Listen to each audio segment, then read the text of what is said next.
When I moved to Fort Wayne, I told myself it was a fresh start.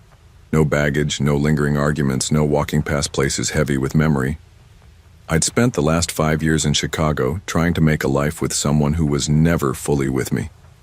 After things finally fell apart, and I mean really fell apart, not just fights but moments that made me afraid to sleep in the same room, I packed up what I could, left the apartment keys on the counter, and drove east without a plan besides surviving. Fort Wayne wasn't where I'd imagined landing, but the school had an opening mid-year, the rent was manageable, and the air felt calmer than the chaos I left behind. My new apartment was a second-story walk-up near Coldwater Road. Small, dated, but clean. Mostly quiet except for the occasional loud neighbor or rumbling trucks from the highway nearby. 3 weeks in, I was still adjusting. I knew maybe 2 coworkers by name and spent most evenings grading papers or scrolling through streaming menus without watching anything. I didn't mind the solitude, but I was still learning to trust it. Still jumping a little when the floor creaked the wrong way, or when a neighbor's footsteps passed too slow outside my door. That Tuesday, I left work around 5:15. It had been snowing off and on all day, nothing serious, just those light flakes that melt as soon as they hit the ground. Still, the cold was sharp, the sky already dimming by the time I pulled into the Target on Coldwater. I needed a new humidifier. My apartment had that dry, electric heat that made my skin itch and my throat sore by morning. I also needed something nice to wear to the upcoming staff dinner. Nothing fancy, just presentable. The store was mostly empty when I walked in. I remember the hush of it. Not the eerie kind yet, just the kind you appreciate after 8 hours of middle school noise. I grabbed a red cart and headed toward home goods first, found a small humidifier on sale. Then I drifted into the women's section, lightly thumbing through blouses. I wasn't in a rush. That was part of the appeal of shopping on a weeknight in a town like this. That's when I saw him. He was standing by the winter coats, a man maybe in his late 40s, beard going gray, wearing a red puffer jacket and a beanie pulled low. He didn't seem to be shopping, just standing. His hands were deep in his coat pockets, and he had this look like he wasn't waiting, wasn't browsing, just observing. For a second I thought maybe he worked there, but there was no badge, no walkie-talkie. He didn't move when I looked at him. I shook it off. I've worked enough retail to know people sometimes just look awkward. I moved into a different section, picked out a few tops, and started mentally debating which I could wear with the shoes I already owned. A few minutes later, I saw him again, near the skincare aisle this time. Still not shopping, just present. Maybe he was following someone else. Maybe he was lost. I didn't jump to conclusions. But something about how still he stood, how his eyes never seemed to scan products, made the hair on the back of my neck stand up. I kept going, found 4 blouses I liked, headed to the fitting room to try them on. The hallway was empty, no attendant, no signs, just open doors and bright lights. And that's when the night started to change. Absolutely. Here are the next 2 chapters of The Dressing Room Delay. Told in a grounded, realistic tone, continuing Danielle's experience as things start to escalate. The fitting room was quiet. Too quiet, really. I stood there for a moment holding the blouses, waiting for someone to check my items like they usually did at bigger stores. But no one was there. No attendant at the desk, no sign-in clipboard, no one even to wave me through. Just a half-lit hallway lined with open dressing room doors and a soft hum of overhead lights. I walked down the row, found an open stall and slipped inside. The walls were thin, standard, fake wood partitions with a plastic latch that never quite locked right. I hung the clothes and tried to shake off that strange sense of being watched. It wasn't full-on paranoia, not yet. Just that quiet crawl of discomfort, like when a commercial plays too long after a show has ended and something feels off. I tried on the first blouse, too tight. The second, better. A simple navy one I thought might work with a blazer I still hadn't unpacked. Then I slid on the third, tugged at the sleeves, and that's when I heard it. Footsteps, soft, careful ones, not rushed. They stopped just outside my door. I froze, half turned toward the mirror. My breath hitched. Then came the whisper, "Danielle." This one. My name. Clear as day. Spoken softly, like a secret passed between two people. I hadn't told anyone I was here. I hadn't run into a coworker, hadn't used a rewards card, hadn't even spoken to a cashier. There's a kind of fear that doesn't scream. It just freezes you solid. That's what happened then. My fingers went numb. I stood there, listening, barely breathing. Nothing. No knock. No second voice, just silence, and that humming light above me. I forced myself to move. I changed back into my clothes in record time and cracked open the door. The hallway was empty, but 2 doors down, a fitting room that had been open minutes ago was now shut. I stared at it. I didn't want to look inside. I also didn't want to walk past it. Instead, I backed out of the hallway entirely and headed back toward the main section. I found a young staff member, maybe 17, standing by the handbags. "Hey," I said, trying to sound casual. "There was a guy. I think he followed me in. Do you guys have someone monitoring the fitting rooms?" She looked up from folding scarves, brows raised. "I don't think anyone's back there right now," she said. "Maybe someone's waiting on their girlfriend? People do that sometimes. You sure it wasn't just that?" I didn't answer. I didn't want to be that customer, the dramatic one. But I also didn't want to be the one who ignored her gut and ended up on the news. So I left. I didn't buy the blouses. I returned them to the rack outside and pushed my cart toward self-checkout, holding only the humidifier in my hands. That's when I saw him again. Red puffer jacket. Standing in electronics now, leaning against the end cap like he belonged there.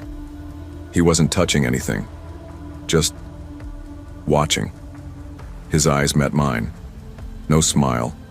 No shift in expression. Just direct, patient observation like he was cataloging something. I turned away fast, scanned the humidifier, and skipped the receipt.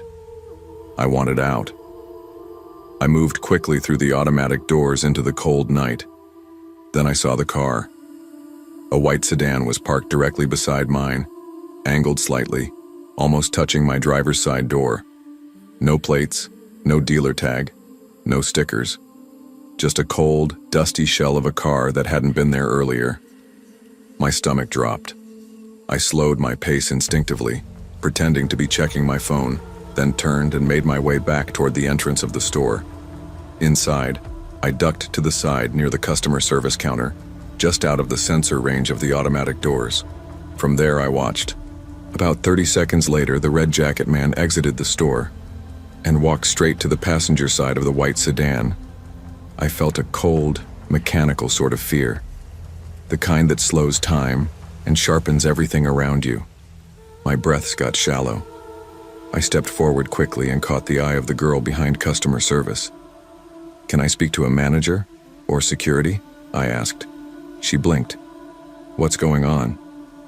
"I think I'm being followed. That man's outside near my car. He was near me inside the store too." She didn't ask for details, just picked up the phone and called someone. I stood there, arms crossed tight, pretending to be calm. I could still see the parking lot through the glass. The man leaned into the car for a few seconds, either talking to someone or grabbing something. Then he got in. Security showed up 10 minutes later. A tall man with a clipboard and a slight limp walked me to the exit. By then, the sedan was gone. Not just parked somewhere else. Gone. I told security everything. The dressing room, the whisper, the way he followed me through the aisles. He nodded, said they'd review the camera footage, and encouraged me to call the police if anything else happened. "Sometimes it's nothing," he said. "Sometimes people fixate. But you did the right thing." I thanked him. I didn't believe it was nothing. The rest of that night, I kept the blinds down. I didn't sleep. Every car passing outside made my heart stutter. I felt stupid for not calling someone right away. Stupid for not grabbing his picture, but mostly I felt exposed, like someone had marked me, and I didn't know why. 2 days passed. I thought it was over. Then I went to Walgreens. Certainly. The dressing room delay, along with a concise moral lesson at the end. The tone remains grounded, personal, and focused on a realistic, unsettling experience of modern-day threat and instinct. It was a Thursday evening, a couple of days after the Target incident. I hadn't told anyone back home about what happened. I didn't want to worry them. And besides, what was I even going to say? A man followed me around a store and might have known my name. It didn't feel like enough. Not enough for the cops. Not enough to justify the anxiety spiraling inside me. But I couldn't stop thinking about him. That red jacket. The way he stood too still. The way he stared too long. I kept replaying the whisper in my head. Danielle. This one. That voice wasn't loud. It wasn't menacing. But it was personal. It cut through me like it had known me. That night I needed dish soap and tissues. I didn't want to go back to Target, obviously. So I drove to the Walgreens a couple miles from my place. A completely different neighborhood. Better lit. More people. I figured it'd be fine. The store was quiet but not empty. A couple moms with carts, an older man reading a greeting card too long. I made my way toward the household section, trying to shake the weird tension that had taken up permanent residence in my shoulders. And that's when I saw him. Not in the red jacket this time. This time he was wearing a green hoodie, hood pulled halfway up, and a pair of black-rimmed glasses. But I recognized him instantly. The shape of his face. The way he moved. Too slow. Too deliberate. He wasn't shopping. He stood near the pharmacy counter, just on the other side of the store, flipping through cold medicine boxes like he was reading them. But he wasn't. Every few seconds he would look over, not directly at me, but at the mirrored wall behind the aisle, catching my reflection, watching without watching. My mouth went dry. I didn't run, didn't scream. I casually turned and walked back toward the front of the store. I didn't want to be followed to my car. I didn't want to see what kind of vehicle he'd chosen this time. I approached the register where a young guy was restocking gum and mints. "Hey," I said quietly, "would you mind walking me to my car after this? Just in case?" He looked up, instantly alert. "Yeah, of course." I paid, bag in hand, and we walked out together. The man in the green hoodie didn't follow, but he watched us go. I sat in my car for 15 minutes after that, parked in a different lot, hands shaking. I called the police this time. The officer who met me that night was calm, respectful. She took my statement and asked all the right questions. What did he say?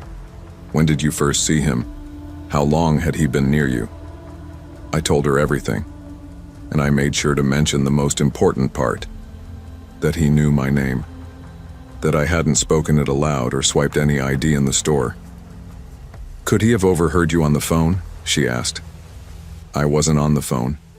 I hadn't spoken to anyone. She paused, wrote something down. "We'll request the security footage from Target." 3 days later, I got a call. The officer's voice was tense. "We reviewed the footage," she said. "He entered the store about 15 minutes after you. He didn't buy anything. He stayed a few feet behind you almost the entire time. Followed you into 3 separate aisles.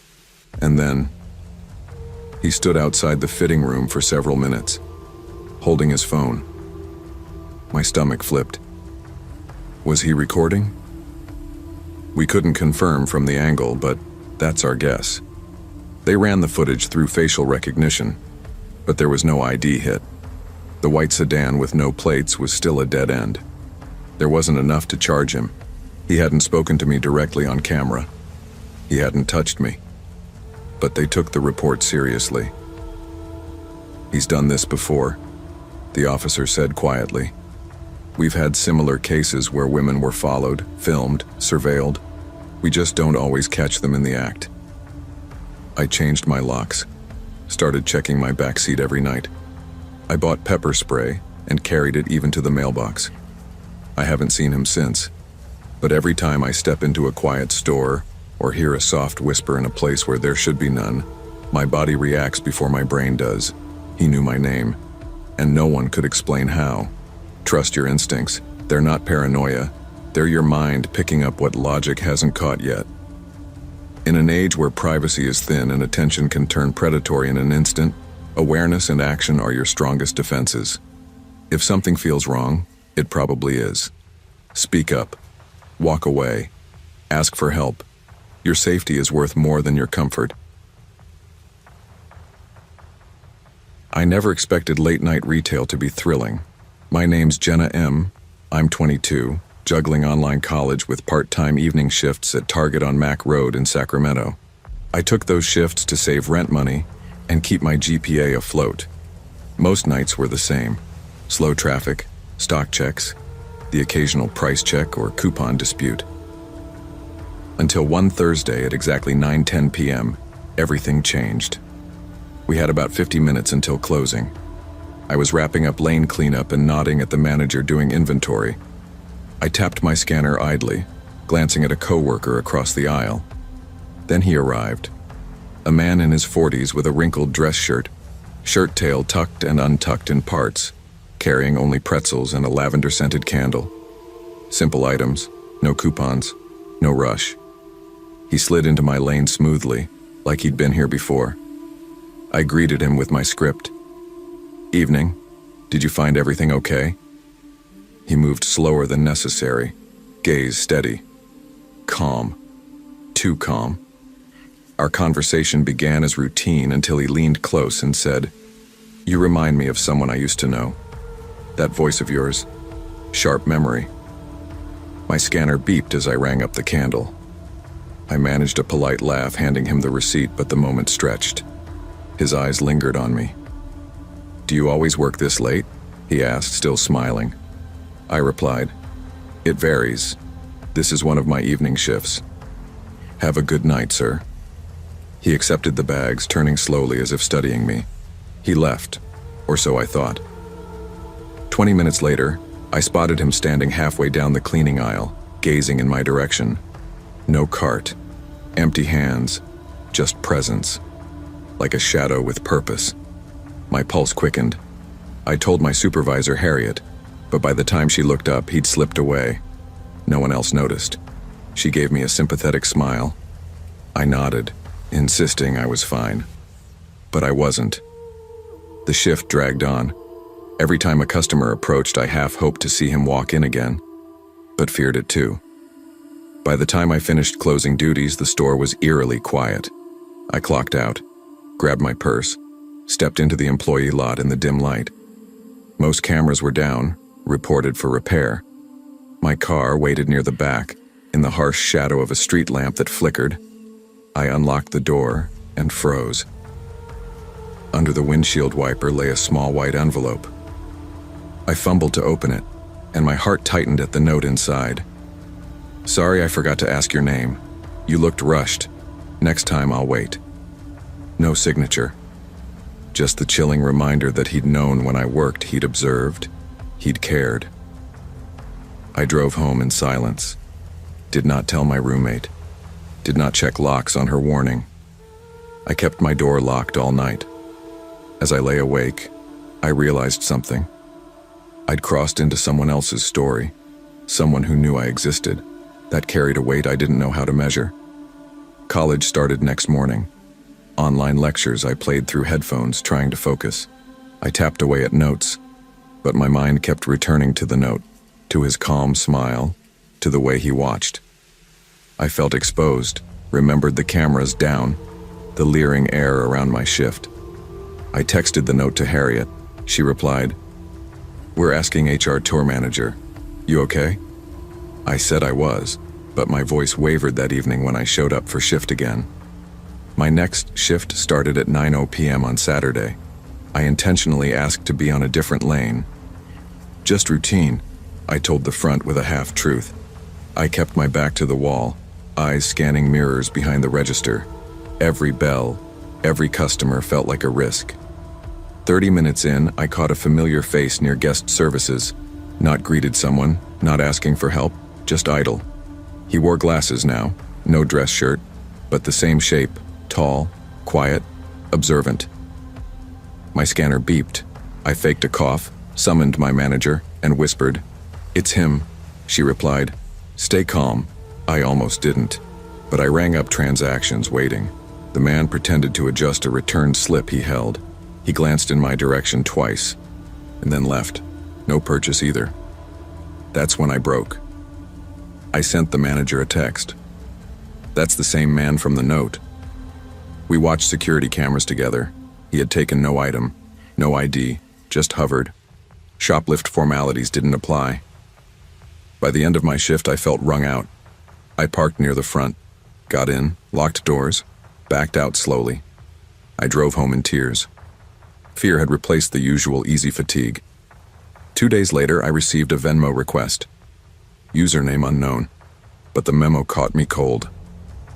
For being sweet at checkout, Friday, 9:10 p.m. Exactly the time he had first approached. My hands shook. I hadn't told him my name. How'd he know? I refused the transfer, but the notification lingered. I screenshotted it, sent it to my roommate, who said, "Call someone. This isn't normal." I emailed HR again. They forwarded it to corporate security. They said they were checking cameras, logs, track of entry, customer patterns. They also told me not to worry and not to share too much with coworkers. Standard PR speak. But I didn't feel safe. I began wearing my college ID lanyard so my name showed visibly anytime I stepped onto the sales floor.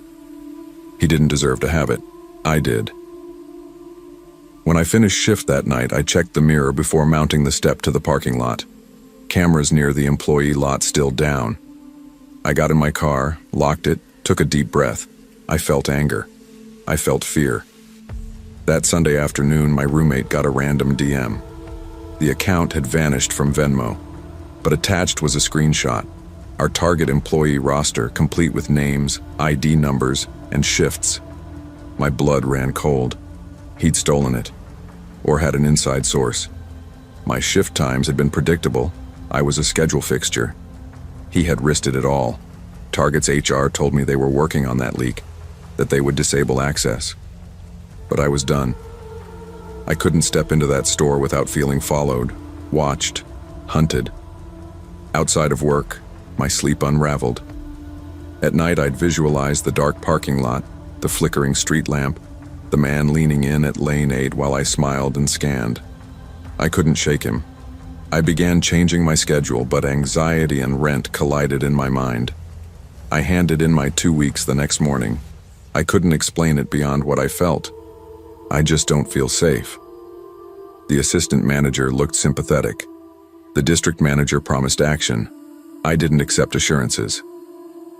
That day, I walked out of Target for the last time, hands shaking, voice flat. I moved home, lived with my parents until semester's end. No late shifts, no notes, no Venmo requests. I changed my social profiles, tightened privacy settings. I printed my roommate's police report and kept copies. I stayed alert in public places. I always scanned parking lots, outlined exits in stores, let coworkers hear me say, "Hey, I'll walk out with them." In time, I replaced fear with habits, safe habits. I still work part-time, but only with coworkers I trust during daytime. I don't leave my Venmo open to strangers. I check my name tag policy. Now I only display what's required. Trust your gut and protect your boundaries.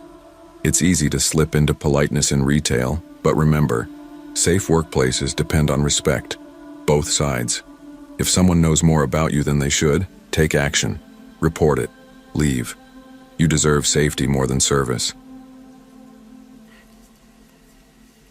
It started like any other Thursday. I had dirt under my fingernails, a sunburn on the back of my neck, and sweat stains on the inside rim of my hoodie. That's just what gardening does to you, especially in Florida, especially in late summer. I wasn't complaining. After years of bouncing between jobs, assistant at a chiropractor's office, cashier at a natural foods co-op, I'd finally carved out something that was mine. Honey fern garden coburn wasn't big, but it was real. I kept 3 regular clients in the neighborhood, grew my own herbs and veggies in the backyard, and sold flower bundles at the Port Orange Saturday market.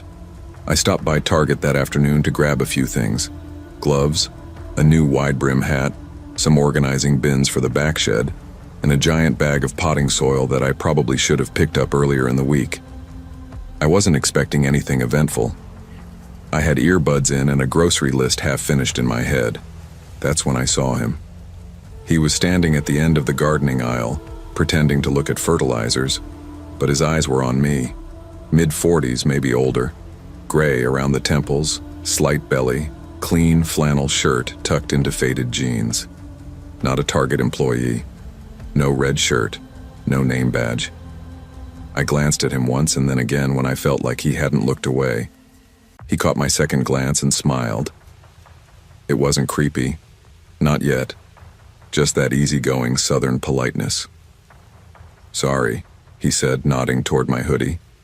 "That your garden logo?" I looked down. The honey fern patch was stitched on the pocket, old design, a little frayed. "Yeah," I said, pulling one earbud out. "It's my small business." "Oh yeah, I follow you," he said quickly. "Stuff, peaceful. On Instagram, I think. Your lavender rose. Beautiful." I smiled a little, surprised but not suspicious. "Thanks, appreciate it." We chatted for a bit. Harmless stuff at first.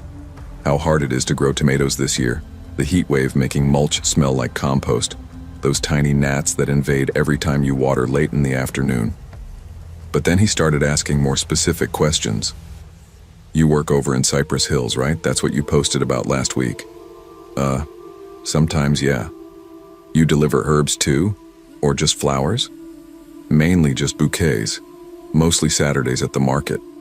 He nodded like he was logging that away. "What hours do you usually do your yard work?" "I've got some beds that might need help. Big backyard. Not easy to keep up with." I felt a tiny flicker then. Something in the way he was asking. Not the words themselves, but the way he leaned in just a little too close. Like we were old friends. I gave him a polite answer, said I mostly worked mornings, and turned back to my cart. "Well, good to meet you," he said as I walked away. "Big fan." He gave a 2-fingered wave. I waved back without thinking. He wasn't there when I checked out. I forgot about him by the time I got home. At least I thought I had. The next day passed in a blur. It was one of those weirdly still Fridays. No wind, too much sun, and everything in the garden looked thirsty no matter how much I watered. I spent the morning trimming basil and moving some begonias into bigger pots. I had earbuds in again, this time playing a podcast while I worked. True crime, ironically. Something about boundaries and obsession. It didn't register then, not until later. Around 6:30, I was still out in the yard brushing dirt off my jeans and thinking about what to cook for dinner when I heard it. A car. Not fast, not loud, just a soft roll of tires against pavement. I looked up, expecting maybe a neighbor pulling into a driveway. It was him. Same man, same flannel shirt, same quiet expression. His car had stopped right in front of my house. He didn't get out, just sat there with one hand on the steering wheel and the other resting on the window, looking straight into my yard. At me. I froze. I was holding my clippers in one hand, the other still gloved. My heart started beating faster, and I couldn't figure out why. He wasn't doing anything illegal. He wasn't even technically on my property, but he was watching. He lifted his hand and waved. Just like at Target. No smile this time. I didn't wave back. I stood still, waiting for him to drive away. He didn't, not for a full minute. Then, without a word, he eased off the brake and slowly rolled down the street and out of sight. That night I couldn't sleep. I kept replaying the look on his face, not angry, not smiling, just blank, like I was some kind of screen and he was waiting for something to show up on it. I sat at my laptop around 11 p.m. and pulled up my honey fern Instagram, scrolled through a few dozen posts, lavender beds, mason jar bouquets, A photo of my setup at the market with my old blue umbrella. That's when I saw it. Under a photo from 3 weeks earlier, one of my backyard layout with my raised beds and hanging baskets, there was a comment. Looks peaceful, can't wait to see it in person someday. My stomach dropped. I clicked his profile. No profile photo, no followers. Just a username made of random letters and numbers. Blocked. I didn't sleep much that night. I kept telling myself it was a coincidence. He probably lived nearby. Maybe he recognized my garden from social media and thought it was harmless to drive by. That's what I told myself. But the next morning, everything changed. I stepped outside around 7:30 with my coffee and saw it. A small ceramic garden gnome was sitting next to my mailbox. Bright blue hat, chipped nose, brand new, but weirdly heavy. I didn't put it there. I live alone. No roommates, no kids, no neighbors who joke around like that. And taped to its foot, folded like a fortune cookie strip, was a note. In blocky handwriting, "Don't stop growing." That was it. I didn't touch the gnome at first. I just stared at it, heart pounding in my chest, heat climbing my neck. My first instinct was to check the cameras. Only, there were none. I'd never had a reason to install them. I mean, it's just me, some plants, and the occasional Amazon package. I called the police. They came about 2 hours later. A young officer and a middle-aged one. They looked at the gnome, jotted down notes, asked if I had any surveillance, and when I said no, they shrugged a little. "It could be someone messing around," the older one said. "Didn't leave a threat. Could be a fan of your work." I didn't tell him where I lived, I snapped. No sign of forced entry, no property damage. Could have been a neighbor playing a prank. They didn't say it, but I could tell they thought I was overreacting. I wasn't hysterical, I wasn't crying. I was just calm and deeply unsettled. They offered to file a report and drive around the block, said I should consider putting up a camera, maybe even take a break from social media. I nodded. That afternoon, I deleted all my posts, took down my honey fern garden cover page, called my clients and said I'd be off the grid for a while. I still had work, but now I was watching every passing car, every delivery driver, every jogger, just in case. The new fence went up the next week. I hired a local crew, 6 feet tall, cedar planks, no gaps, latched gate. Not cheap, but it gave me something I hadn't felt in days: control, privacy. I tried to convince myself it was over. Maybe the gnome was some weird one-time stunt. Maybe blocking that account had scared him off. I even went back to Target once, though I walked faster and didn't make eye contact with anyone. For a while, things were quiet, but it changes you. I stopped wearing my honey fern hoodie in public. I removed the decals from my car. I changed my profile picture on my personal Facebook to something generic and private. Then one afternoon, I came home from a job and noticed footprints in the mulch. Not mine. Too wide, too deep. They led from the edge of the fence to the side gate and stopped. The latch was still shut. No sign of damage, but the prints were fresh. I didn't call the cops this time. I knew they wouldn't find anything. Instead, I put up motion lights, planted thorny bushes along the fence line, bought a camera and pointed it straight at the gate. I didn't sleep much that night either. That was 6 months ago. I haven't seen him since, but I still check every parked car that slows down near my yard. Still flinch when I hear gravel under tires. I reopen my garden page eventually. New name. No home photos, no location tags, no client mentions. My world shrank, but I'm still growing. I think about that man sometimes, not out of fear anymore, but as a reminder. He said he was a fan, but admiration, when it crosses a line, stops being flattering. It becomes possession, control, a one-sided connection that makes the air feel thick and wrong. The kind that turns a stranger into a threat, and a home into a place where you check the windows twice before you go to bed. Not all danger looks like danger at first. Sometimes it wears a smile, knows your name, follows your work. Boundaries matter, especially when others don't respect them. In a connected world, protecting your privacy isn't paranoia, it's self-preservation. People don't tell you how quiet it gets when you move back home at 36. Not the kind of quiet that soothes you, but the kind that gnaws at the edge of your brain, making you feel like every second you're not doing something productive is proof that you've failed. 3 months ago, I got laid off from a job I didn't love but had built my entire identity around. Graphic designer at a mid-sized marketing firm in downtown Chicago.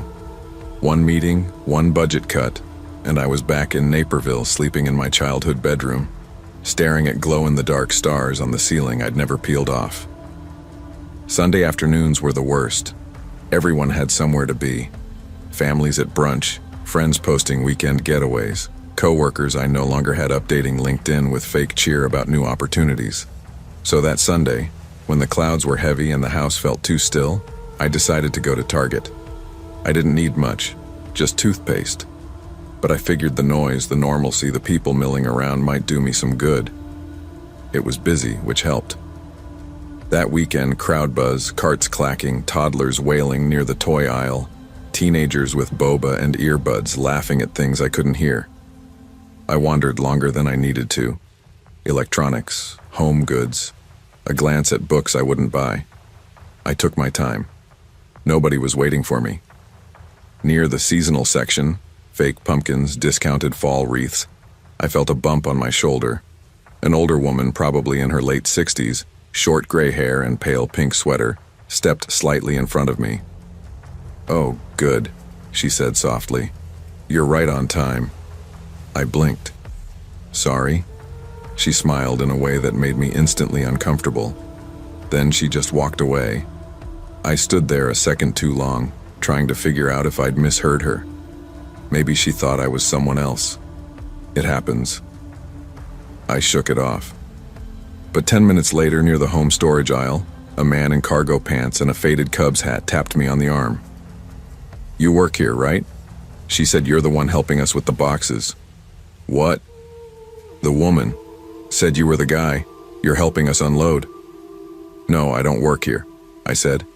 He stared at me for a second, not confused, not angry, just processing. Then he nodded slowly. "Huh, okay," and walked off. That's when I felt it. The shift. Like the hum of the store around me had changed frequency. I started scanning faces. Nothing obvious. People shopping, kids grabbing candy, a teenager reading a price tag like it was written in code. But then I saw her again. The same woman.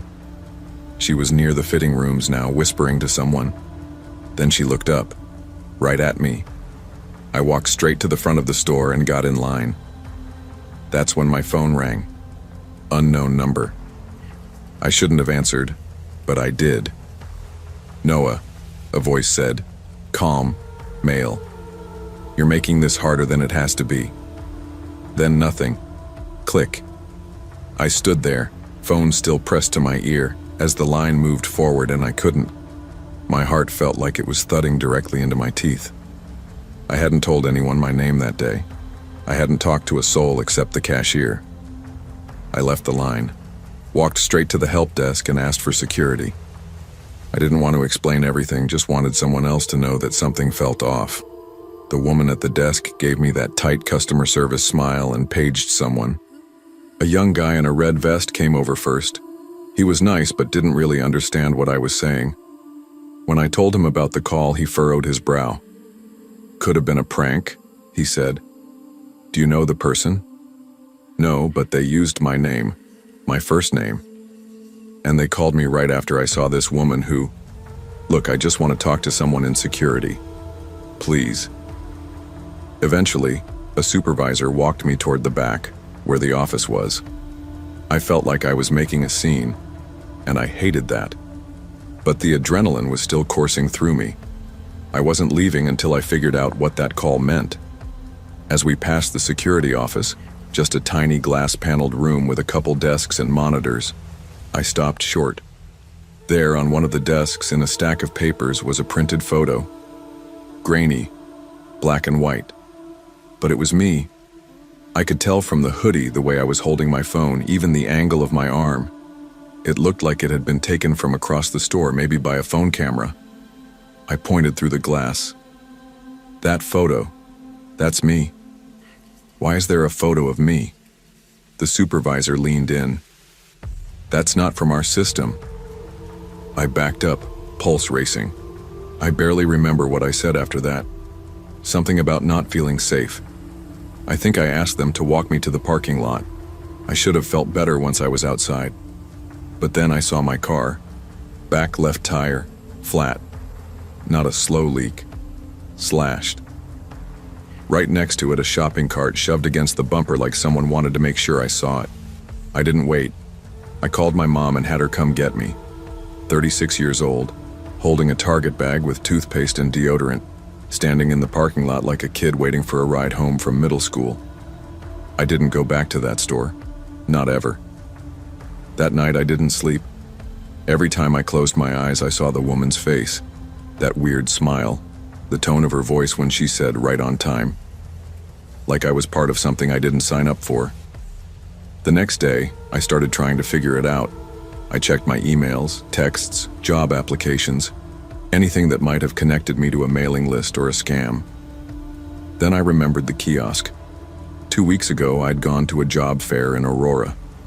A desperate move, really. I handed out resumes to companies that didn't want printouts and talked to recruiters who didn't even write down my name. But I remembered one booth, a marketing sweepstakes thing.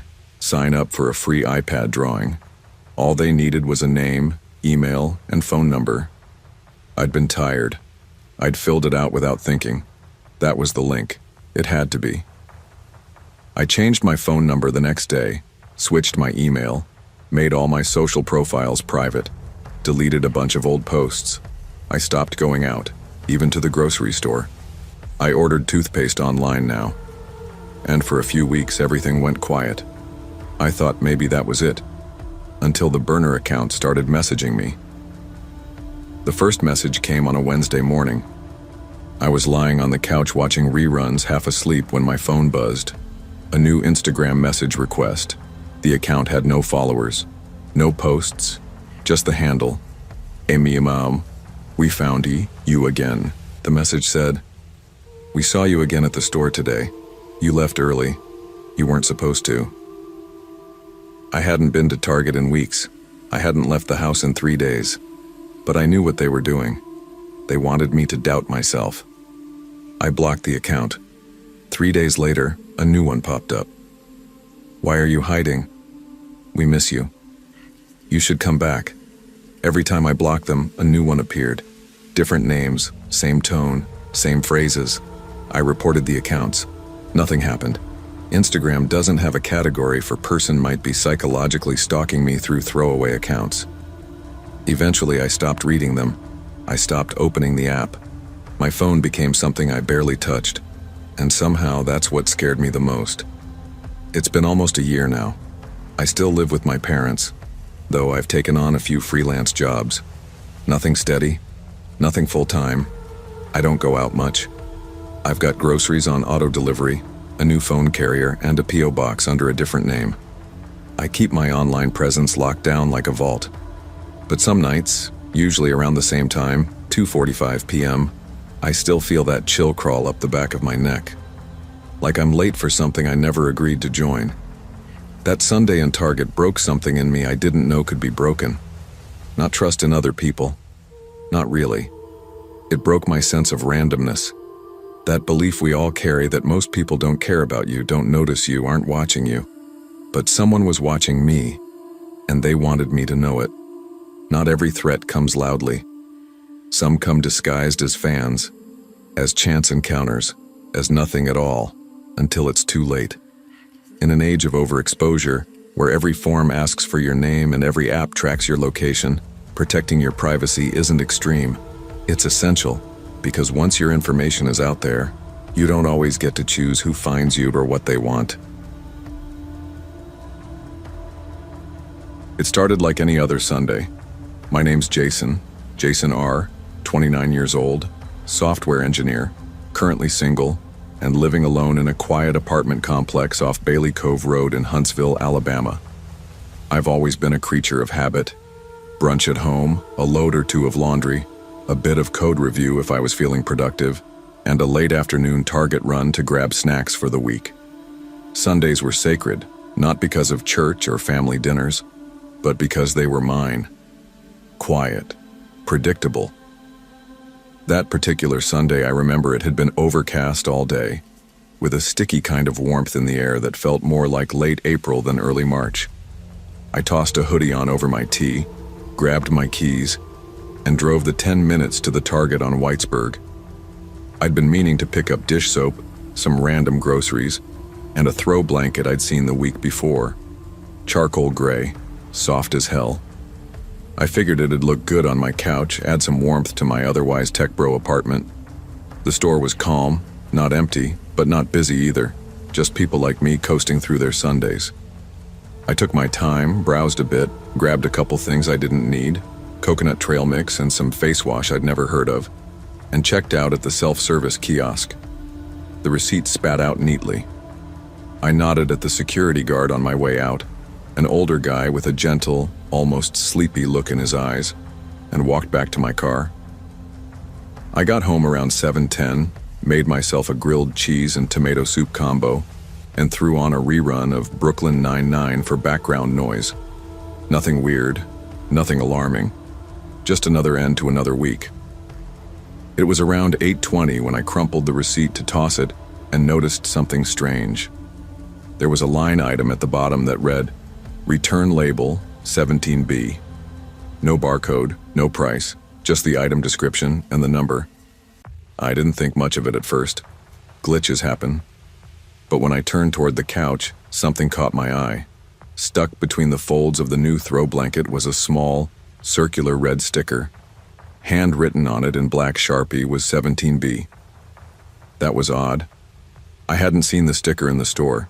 It wasn't on the blanket when I grabbed it, and I hadn't noticed anything off when I bagged my things. Still, I shrugged. Probably some employee error. They tag stuff all the time for inventory or returns, right? Then I made the mistake of opening Instagram. I'd posted a story earlier, just a casual cart shot with the caption, "Location." No face, just snacks, the blanket, and a bottle of soap. Impulse Target trip again. No. There was a reply waiting for me from an account I didn't recognize. No profile picture, no followers, just a gray silhouette. "Looks better in your apartment now." The blanket, I mean. I stared at the screen for a few seconds too long. My stomach dropped like I'd missed a step going down the stairs. I hadn't tagged my location. I hadn't shown my face. But someone, somehow, knew I had the blanket, and that it was now in my home. My first thought was that it had to be a friend messing with me. Someone saw the story and was trolling. But the account didn't follow me, and when I tapped on it, there was nothing. No posts, no bio, nothing at all. I sat there on the couch staring at the message like it would explain itself if I gave it enough time. Then my phone buzzed again. Another DM from the same blank account. "You left the patio light on." I stood up fast enough to make my knees lock. My living room opens onto a small balcony, second floor, with a little light that I usually leave on by habit. I turned to look. The sheer curtains were drawn but loose enough to let light peek through. If someone was across the lot or even in a car on the street, they could maybe see the light glowing. I yanked the curtains shut, locked the sliding door. Deadbolt clicked like thunder in the quiet. I pulled my phone up, hit block on the account, then toggled off my Bluetooth. I don't know why that part mattered to me then. It just felt like a step toward reclaiming control. But something didn't sit right. I turned back to the blanket, picked it up, and peeled off the red 17B sticker. Underneath it was another sticker, smaller, clear, and glossy. It wasn't a brand label. It was a beacon, a low-tech Bluetooth tracker, the kind you'd slap on luggage, pet collars, even kids' backpacks. Not Apple-level smart, just a cheap proximity pinging sticker. I knew enough about tech to know this one was meant to stay quiet. Barely any battery, barely any trace. My phone had been on all day, Location services on, Bluetooth active. It would have pinged just enough for someone to trace where I'd gone after leaving the store, which meant they hadn't just found my post. They'd followed me. I didn't sleep much that night. I kept the lights on, phone by my side. Every sound outside felt like a threat. Garbage truck, raccoons, neighbors on a smoke break. My body knew it wasn't right, even if my brain kept trying to rationalize it. By morning, the fear had calcified into paranoia. I didn't go to work. I filed a police report instead. The officer who met me was polite but distracted. His name was Decker, maybe early 40s, with tired eyes and a pen that clicked too much. I showed him the sticker, the messages, the receipt. He nodded along, asked all the expected questions. Did you interact with anyone unusual at the store? No. Did you notice anyone watching you? No. Nothing stood out. He took the sticker as evidence, bagged it, and told me a detective might follow up. He didn't sound confident. I wasn't either. Later that week, someone from the station called. They'd checked the footage from the target, but there wasn't anything useful. Just a sea of customers moving through aisles. One or two passed near me, but nothing flagged. No one obviously dropping anything into my cart or bag. They said it could have been someone brushing past without notice, or something even sneakier. The Instagram account was deleted. No recovery. No IP trace they could legally follow without more evidence. No crime technically committed beyond unauthorized tracking. Not enough to pursue. I tried to go back to normal. I really did. But every time I opened a shopping bag, I checked it twice. I deleted Bluetooth off my phone entirely. Started ordering everything online. Stopped posting anything personal. My world shrank to the size of my apartment, and even that didn't feel safe. 3 months later, I moved. New place, new locks, new routines. I didn't tell most friends I was moving until after I did it. I needed the distance, not just from whoever did it, but from the version of me that let it happen. I never figured out who they were, or why they chose me. Maybe it was random. Maybe I looked distracted. Or maybe they saw the blanket in my cart and thought it would be easy. The not knowing is what sticks with you. Not the messages, not the tracker, the ambiguity, the lingering what-ifs. What if I hadn't seen the sticker? What if I'd turned off Bluetooth a minute later? What if I'd walked back out to take a call? I started therapy a few weeks after I moved. I told the therapist everything. She said it made sense. Trauma doesn't always come from violence. Sometimes it comes from being seen in ways you didn't consent to. She was right. Now, even on good days, I check every item, every bag, every delivery. I know it sounds paranoid, but it's not about fear anymore. It's about awareness. We live in a world where watching someone has never been easier. We share, we post, we ping, and we assume the worst won't happen, until it does. The scariest part of all this wasn't that someone followed me home. It's that it could have started long before I noticed. It's the idea that, for all my logic, all my control, I didn't see it coming. And if it hadn't been for one weird sticker, I never would have. So, check your things. Trust your instincts. And for the love of God, turn off your Bluetooth when you're not using it. Be mindful of what you share, even casually. Not all threats are loud or violent. Some just stick quietly to the corner of your life, waiting to be noticed. Privacy is your responsibility. Protect it. I wasn't sure I was ready for the promotion. That's the part no one tells you. People congratulate you, your manager pats your back, and suddenly you're expected to act like you have authority, when really you're just figuring out how not to drown. I'd only been a team lead at Target for 3 weeks. My name's Paige, 26 years old, Crystal Lake local, and I've worked at this store since college. I used to be one of the fun floor associates, always quick with a joke or a dumb TikTok dance on slow days. But now I was the one dealing with shift swaps, overtime forms, complaints about hours, complaints about coworkers, and complaints about, well, everything else. That Saturday was the first time I truly felt like I was cracking. We were short 2 people. One of the newer hires no-showed. The fitting room looked like someone dumped a closet onto the floor, and the front lanes were so backed up we had guests abandoning carts. I spent the entire day bouncing between electronics, guest services, and team huddles. It was non-stop. I hadn't even had time to eat, and by the time 4 o'clock hit, I could feel my blood sugar dropping.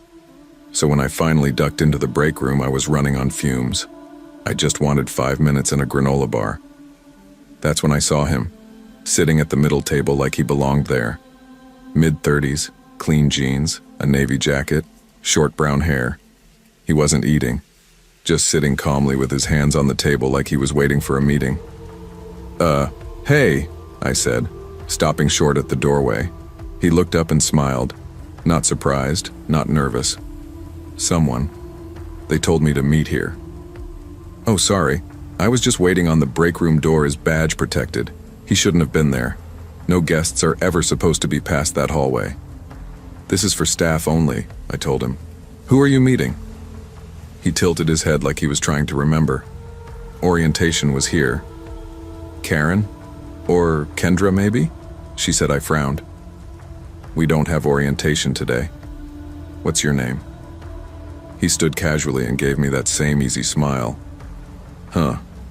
Must have been the wrong day then. Then he waved, real casual, and walked past me out the door before I could say anything else. I followed him as far as the hallway, but he turned down the back corridor and disappeared into the bustle of the store. I went straight to security. They checked the staff check-in list. No new hires scheduled, no orientations, no one by the names Karen or Kendra, and nobody was supposed to be in that room without a badge. It should have been the end of it. A mistake. A confused shopper. But something about him bothered me. The calmness. The way he didn't hesitate. Like he knew exactly where he was and wasn't worried about being caught. It stayed with me. The way some things do when your gut is trying to talk louder than your brain. And it was about to get worse. It was about 30 minutes later, right after I'd gotten back to the floor, when Delaney caught me by the registers. Hey, Paige, she said, biting her lip. You're gonna think I'm being weird, but did you see a guy in a jacket earlier? Brown hair, kind of serious looking? I nodded, immediately on alert. Why? I saw him hanging around the cleaning supplies aisle around 1, just kind of watching. Didn't have a cart, never picked anything up. I thought he was loss prevention at first, but he kept circling. Delaney had no idea what I just dealt with. My stomach sank. Did he talk to you? No, just made eye contact a couple times like he was waiting for someone. The same phrase he'd used with me. I rushed back to the break room with a pit forming in my gut. I checked the chairs, the trash, anything that might prove he was there for more than just waiting. And that's when I saw it. A torn piece of lined notebook paper, folded in half and shoved under the leg of the chair he'd been sitting in. I picked it up slowly, like it might burn. On the paper, written in thick, messy block letters, "Nice try. Not leaving without her." My mouth went dry. I read it 3 times before I really registered what it said. Her? Who was her? Was it a message to me? A threat? Suddenly, every team member felt like a target. Every woman on shift, every girl working a register. My heart started to pound. I walked it straight to security. They looked pale reading it. One of the guards, Ben, a guy I trusted, said, "We're pulling every camera we've got." The footage was chilling. He'd come in the front doors around 12:46 p.m., walked slow, didn't shop, didn't grab a cart. He loitered, first in the seasonal section, then toys, then home goods. At 1:08, he appeared near cleaning supplies. Delaney was stalking there. He didn't talk to her, but he circled, twice. At 3:52, a backroom employee exited the hallway door and, without meaning to, let it stay open just a second too long. The man followed casually, blending in like someone who belonged. He didn't run, didn't peek around, just walked down the hallway like he'd been there before. The camera caught him walking into the break room, sitting down. He stayed there 12 minutes, still waiting. At exactly 4:20, I walked in. He stood and walked out before I even processed what was happening.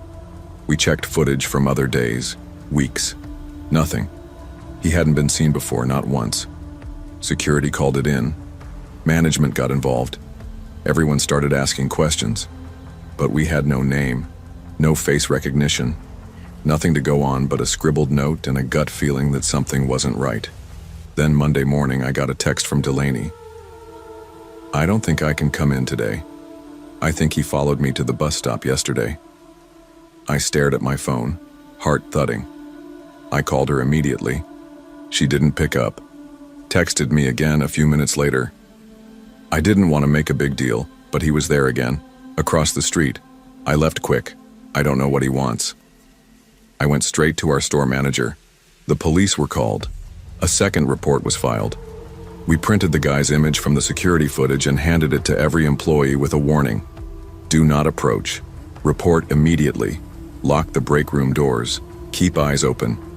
Corporate sent down a regional manager. Cameras were upgraded. Staff protocols were re-reviewed. We all acted like we were in control again. But none of us really were, because he never came back. Not once. No follow-up visits, no other sightings. Just gone. Like he got what he needed. Or like he was waiting for us to let our guard down. Delaney eventually transferred to another store. I don't blame her. As for me, that promotion I worked so hard for, it never felt the same again. People think the scariest part of a job like mine is handling angry customers, or big inventory days, or making hard calls. It's not.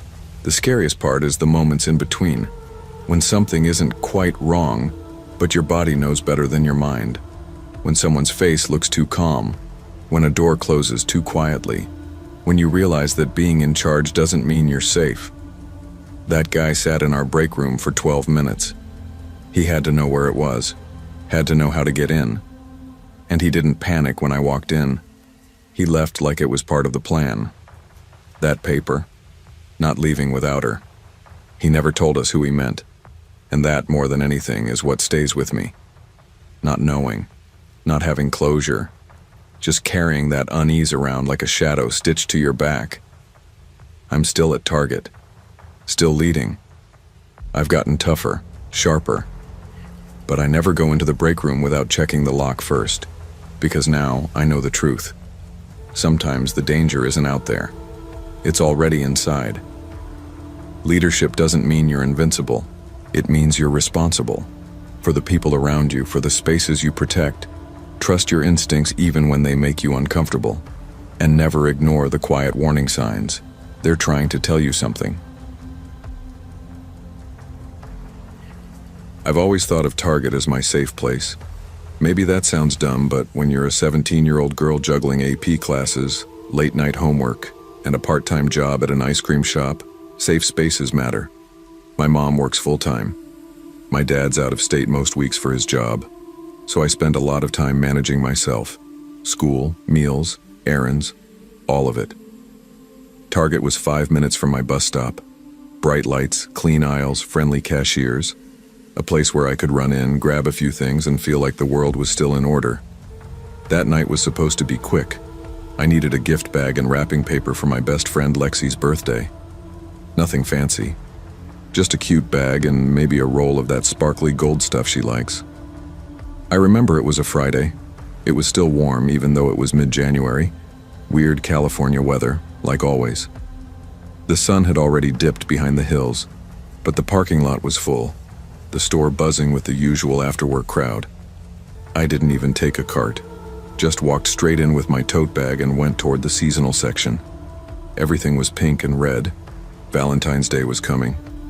I found a pastel blue bag with tiny clouds and gold ribbon, figured it was close enough to Lexi's vibe. That's when I noticed him. He was standing by the cosmetics.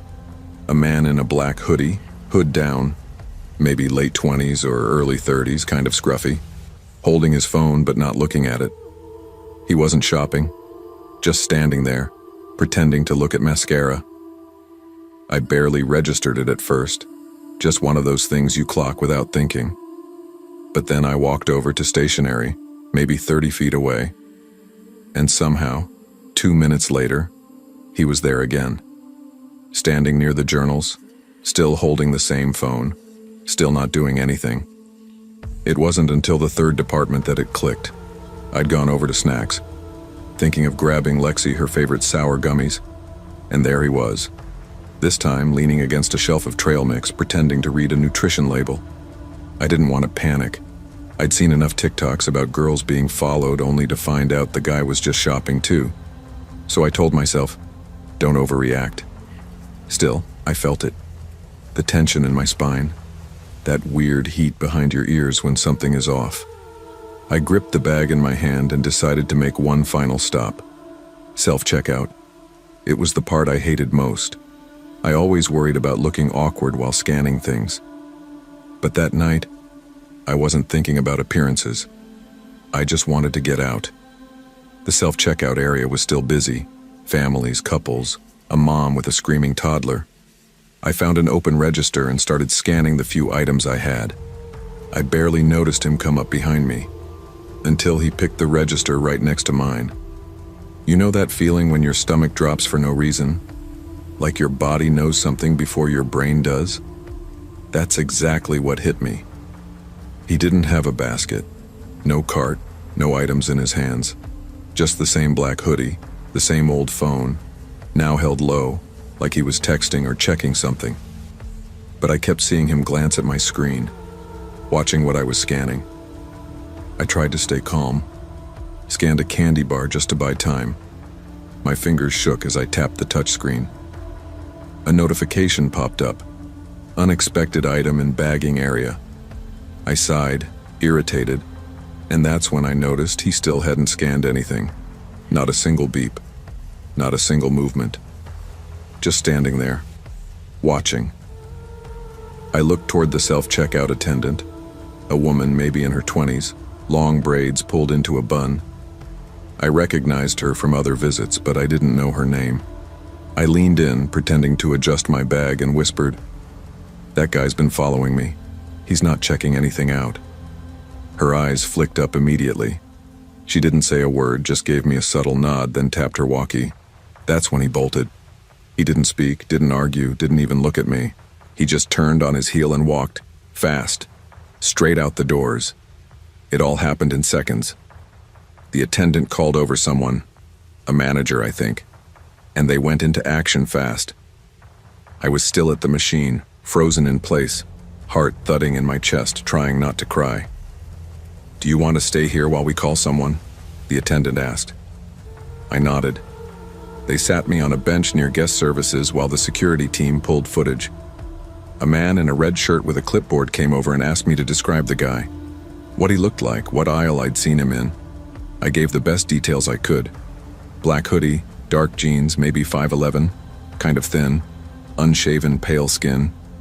He nodded, scribbled something, then left to check the cameras. 10 minutes later, he came back. "He was in here for 45 minutes, he said. Never touched a single item."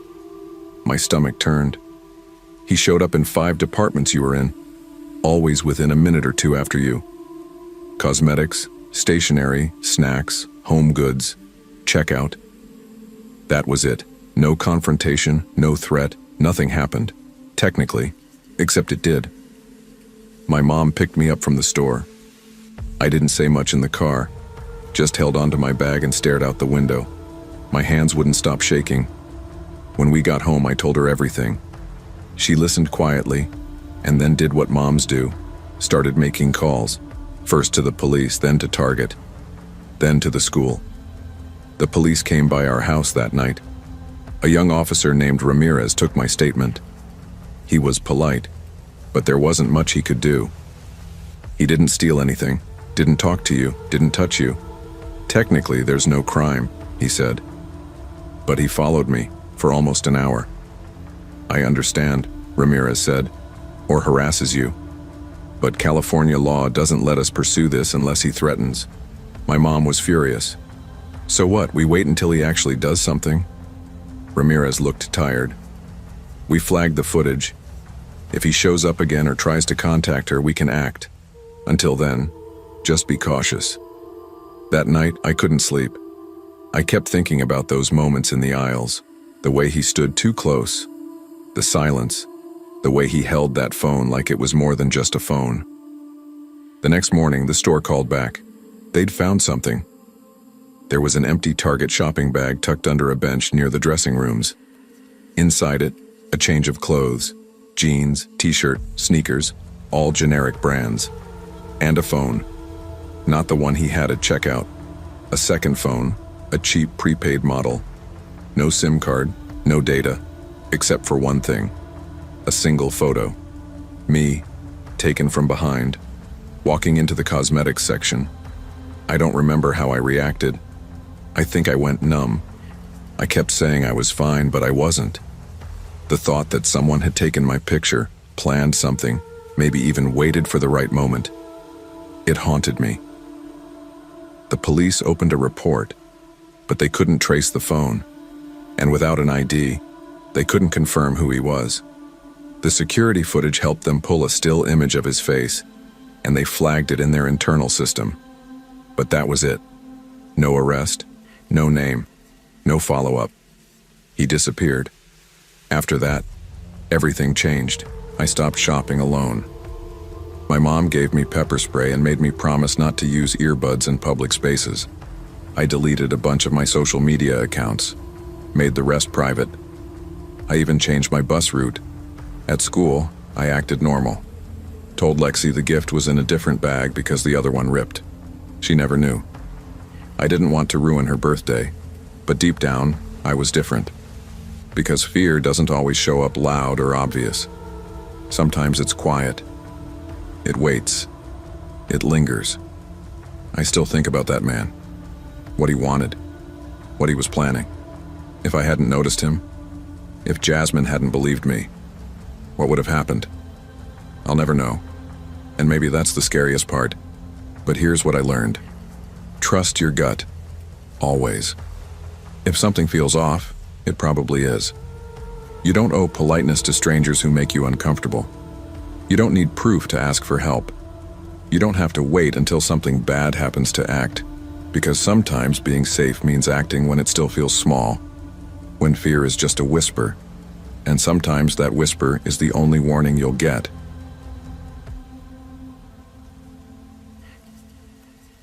It was supposed to be just a quick Target run. I'd picked up my son Jameer that afternoon from my ex's place over in Randallstown. Mondays are part of our new custody schedule. It's still fresh, just a few months into this new chapter.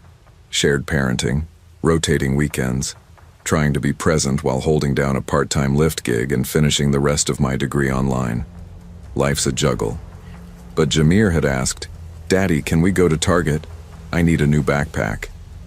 He said it with that gap-toothed grin only 6-year-olds can pull off.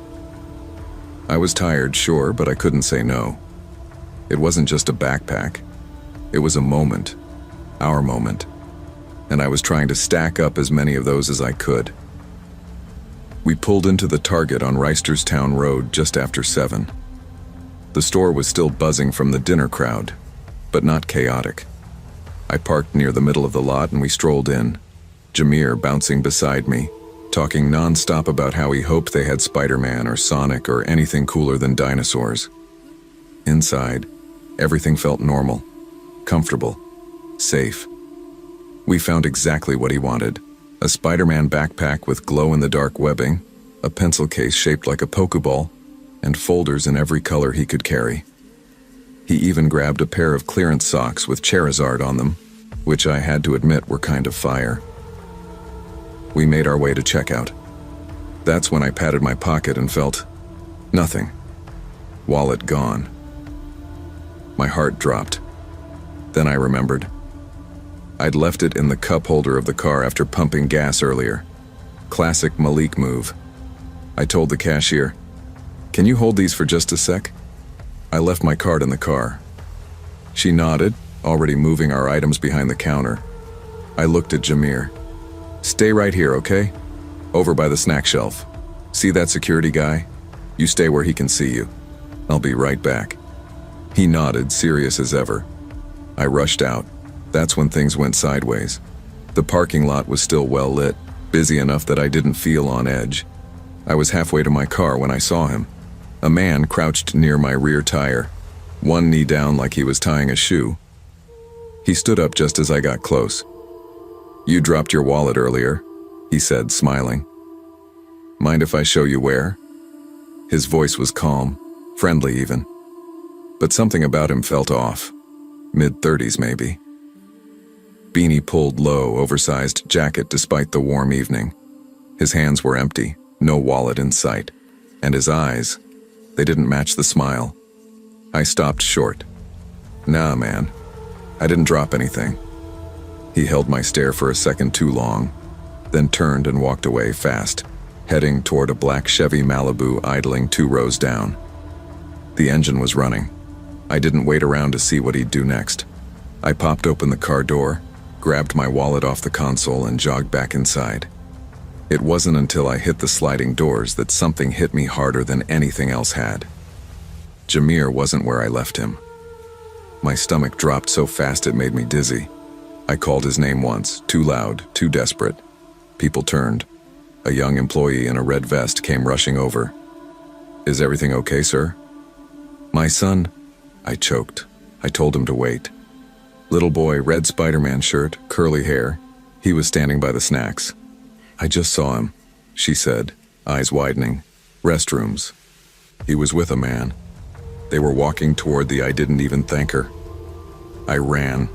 I sprinted through the home section like a madman, knocking into a display of plastic bins. Customers jumped out of my way. I didn't care. I just kept pushing forward, heart slamming in my ears. As I turned the corner past customer service and hit the hallway near the restrooms, I saw him.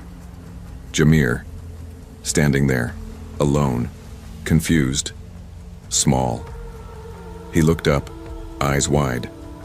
"Daddy?" I grabbed him into my chest, knees nearly giving out from the relief. "Are you okay? Did he touch you?" I asked, my voice shaking. Jamir pulled back just enough to whisper, "Didn't sound like your voice." "He said you told him to take me to the car. But that one sentence nearly broke me. Security was already on the way. The young cashier must have radioed them. 2 men in red polos with earpieces escorted us to the back office. They asked questions. I gave answers. Jamir clung to my hand the whole time. Then they pulled up the footage. It showed everything. The man from the lot walking casually into the store. No cart, no bags, no merchandise. He loitered around checkout, glanced at Jamir several times, then leaned down and spoke to him. You could see Jamir hesitate, glance toward the door, then slowly follow. But something must have clicked in his head. Maybe it was instinct. Maybe he remembered my voice. Maybe he just didn't like the man's tone. Because just before they reached the restroom hall, Jamir turned around and ran. And that saved him. The cops arrived 15 minutes later. They took the footage, asked more questions, jotted down notes. But without a license plate or a clearer image of the man's face, there wasn't much they could do in that moment. They did recognize the car, though. Black Chevy Malibu. Apparently, it had been seen in the parking lots of 2 other targets across Maryland in the last 3 months. Same pattern. Man loitering near the entrance. Approaches a child when the parent is distracted. Disappears before anyone can react. He's slick, one of the officers said. Knows exactly when to back off.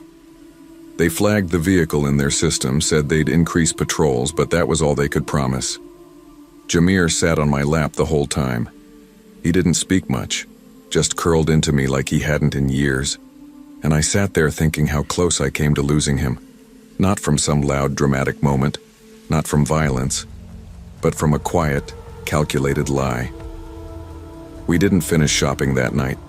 I took Jamir home, microwaved some mac and cheese, and let him fall asleep next to me on the couch while cartoons played low on the TV. But I didn't sleep. I couldn't stop replaying the way that man smiled, the way he crouched, the way he said, "Dropped your wallet." I kept thinking about all the times I'd told Jameer to wait right here while I grabbed something. At gas stations, at stores, even at school drop-off lines. It only takes a second, one slip, one predator willing to look normal just long enough to earn a kid's trust. I know now trust isn't enough. Since that night, I haven't shopped alone with Jameer once. If I have to go out, I wait until my sister or a friend can come with me. I never ask him to wait here. He goes where I go, hand in hand. That run to Target was supposed to be about school supplies. Instead, it taught me a lesson I'll never forget.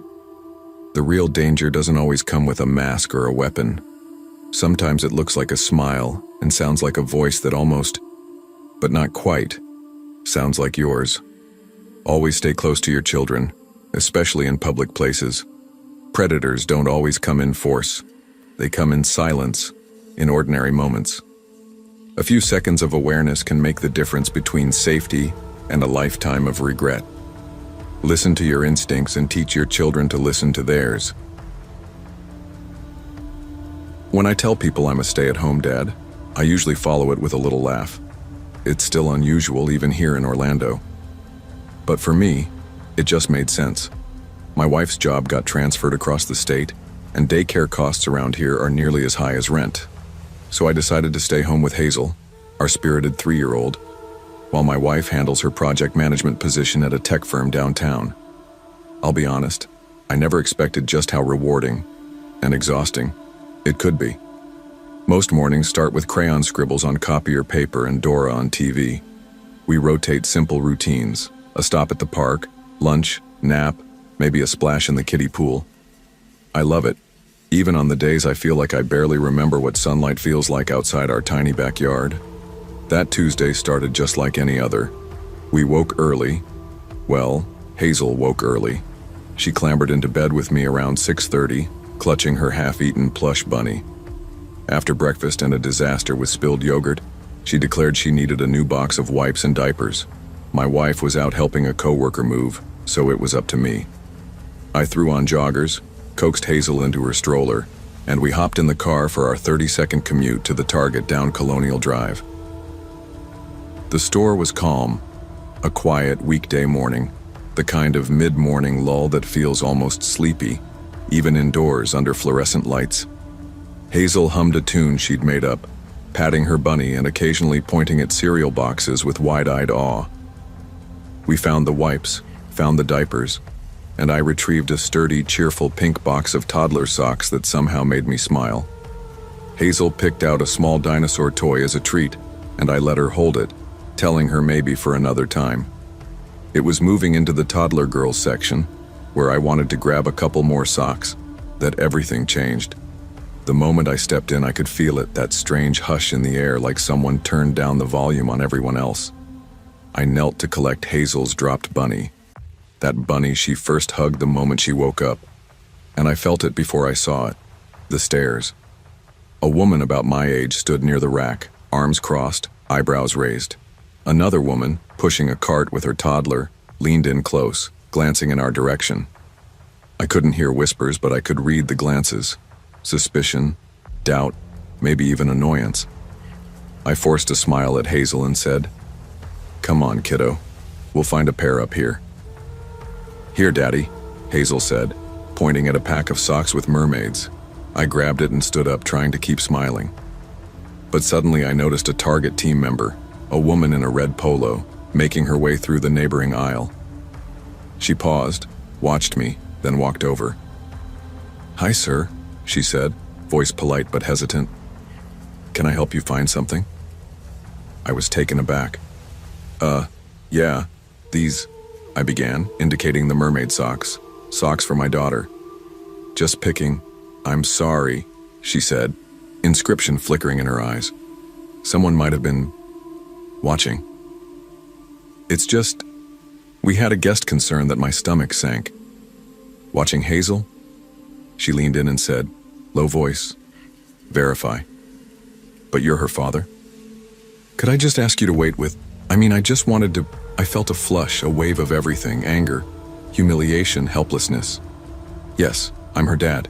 She's with me." She nodded, stepping back without quite looking away. Around us, the aisle had quieted more.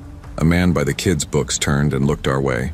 A young mom at the cafe rigged her phone camera just in case. Hazel held my hand and plopped her bunny into my free arm. I felt hot all over, like every pair of eyes was burning through me. I nodded at the team member, forcing calm. She gave a quick, perfunctory, "Thank you, sir," then walked off to talk into her radio. I didn't wait with socks anymore.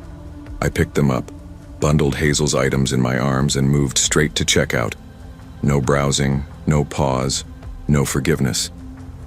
Behind us, I heard a brief rustle, maybe another whisper. I felt a weight, my daughter's innocence, my own dignity, lifted painfully from me. Then we were at the register, swiped my card, and left. Outside, I buckled Hazel in. She looked at me, eyes big and expectant. "Daddy," she said softly. "Was we in trouble?" I paused, searching her face. "No, baby," I said in a soft voice. "We're just going home." As the sliding doors shut, I realized how different things felt now. On that quiet Tuesday morning trip for diapers and wipes, I had become, in someone else's eyes, a stranger to be feared. And even though nothing more happened, I understood something powerful. Sometimes appearances are enough to change everything. We didn't talk much on the drive home. Hazel sang quietly in the back seat, holding her new socks and the plush dinosaur I caved and let her keep. I gripped the steering wheel tighter than I needed to. My head was spinning, not with anger exactly, but something more corrosive. Shame, frustration, a deep, gnawing sense of being misunderstood in a way that stuck under my skin. I kept replaying the moment in my head. The team member's hesitant voice. The man walking closer from the cafe like he was waiting for something to happen. The woman whispering into her phone. The whole thing lasted maybe 5 minutes, but it felt like an hour. By the time we got home, Hazel had dozed off in her car seat. I carried her inside, laid her gently on the couch, and just stood there in the silence of our living room. Toys were scattered across the rug. The scent of peanut butter lingered from lunch. Everything felt like a movie paused in the middle of a scene. I finally sat down and texted my wife. Me, something weird happened at Target. Not sure how to explain it. Her, what do you mean? You okay? I typed, deleted, retyped. Me, someone thought I was following kids. Security asked if Hazel was mine. She didn't respond right away. I could see the 3 little dots appear and disappear a few times. Then, her. What the hell? Are you serious? Her. Were they rude? What happened? I called her. I needed her voice. I needed someone who knew me, knew us, knew Hazel, to hear how messed up it was. I told her everything. The stares, the way that Target worker approached, the implication. There was silence on the line, then, "Babe, that's not okay. That's really not okay." She sounded angry. Not just for me, but for Hazel too. We both agreed not to go back there again. That night I stayed up after Hazel went to bed. I kept pacing, kept running the situation over and over in my mind. I started questioning everything. Was I standing too close to someone's kid? Did I linger too long in that aisle? Was it the stroller? My unshaved face? And then I felt it again, that sharp pang in my chest. I hadn't done anything wrong.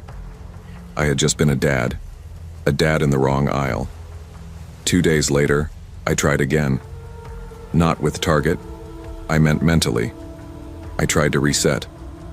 Hazel needed more applesauce pouches and those yogurt melts she liked, so we went to a Publix instead. Different store, different vibe. It should have been fine. But it wasn't. Every time I walked down an aisle with a mom and her kid already in it, I hesitated. I told myself I was being paranoid, but my body didn't listen. My stomach clenched. I'd find another aisle or fake like I forgot something. At one point, Hazel saw a balloon rack and sprinted toward it with her squeaky shoes. A woman nearby looked up fast, startled, like she thought Hazel was running from me. I rushed to scoop her up and said, probably louder than I needed to, "Hazel, sweetheart, stay close to Daddy." The woman gave me a small smile, then looked away. I couldn't read it. Was it relief or suspicion? I didn't even finish shopping. I picked up 3 things, left half the list behind, and hurried us back to the car. Hazel was confused. "But Daddy," she said, "we forgot juice." "We'll come back another time," I mumbled, already buckling her in. "Mommy." "Next time, maybe with..." She just nodded. She's used to last-minute changes. I hate that she has to be. That night, after bedtime, I poured myself a beer and sat on the back patio with the monitor on the table. My wife joined me after finishing up some work emails. I told her how I couldn't shake it, how I now doubted every move I made in public, like people were waiting for me to prove their worst assumptions. She took my hand and said, "You're a good dad. You're the best dad. That one moment doesn't define who you are or how people see you." "I know," I said, but I didn't believe it yet. I spent the next few days avoiding stores altogether. I ordered groceries online. I stayed off social media. I needed space. I needed the noise to quiet down. But Hazel kept growing, kept needing socks and applesauce and new little things, and I couldn't avoid the world forever. The question was, would I ever feel normal in it again? It took me a full week to go back out with Hazel to a store. It wasn't even that I was afraid something bad would happen again. There was just this tension in my chest I couldn't explain. Like every aisle, every public interaction had become a spotlight. I kept thinking, what if someone else sees me with her and assumes the worst? What if Hazel trips and cries and someone thinks I hurt her? What if I sneeze too loud and somebody calls security again? But kids don't slow down just because you're anxious. Hazel outgrew 2 pairs of shoes that week, so on Saturday morning, my wife suggested we all go shopping together. "Let's go as a family," she said gently. "You shouldn't have to feel like you're only safe when I'm next to you." We chose a different Target, one across town, closer to Winter Park. Bigger, newer, and far enough from the last one that I hoped no one would look twice. Hazel was buzzing with energy. She had made a shopping list by scribbling circles onto a piece of construction paper and insisted on pushing the cart herself. As we walked in, something shifted inside me. Not everything, but enough to breathe deeper. I had backup. Someone else to vouch for my presence in that space. We headed straight for the kids' shoes. I let Hazel pick between light-up sneakers with dinosaurs or glittery ones with stars. She wanted both. We compromised on dinosaurs and socks with sparkles. While my wife checked sizes, I noticed a woman nearby watching us. She wasn't glaring, more like observing with a soft curiosity. Maybe I just imagined it, but this time it didn't feel like judgment, more like recognition. I offered her a polite nod. She nodded back. Simple. Normal. We made it through checkout without a second glance. No security, no whispers. Just a receipt and a cheerful "have a great day" from the cashier. It was so uneventful it felt surreal, like maybe I could reclaim this part of life again.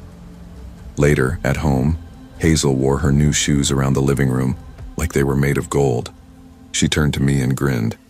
"You like shopping now, Daddy?" I smiled, not ready to answer. But I knew I was getting closer. A few weeks passed. Life found its rhythm again. Hazel went back to singing made-up songs about cereal and dinosaurs. I went back to not questioning every glance in public. But it didn't go away completely. That experience, being wrongly suspected, being seen as dangerous just for existing with my own daughter, left something behind.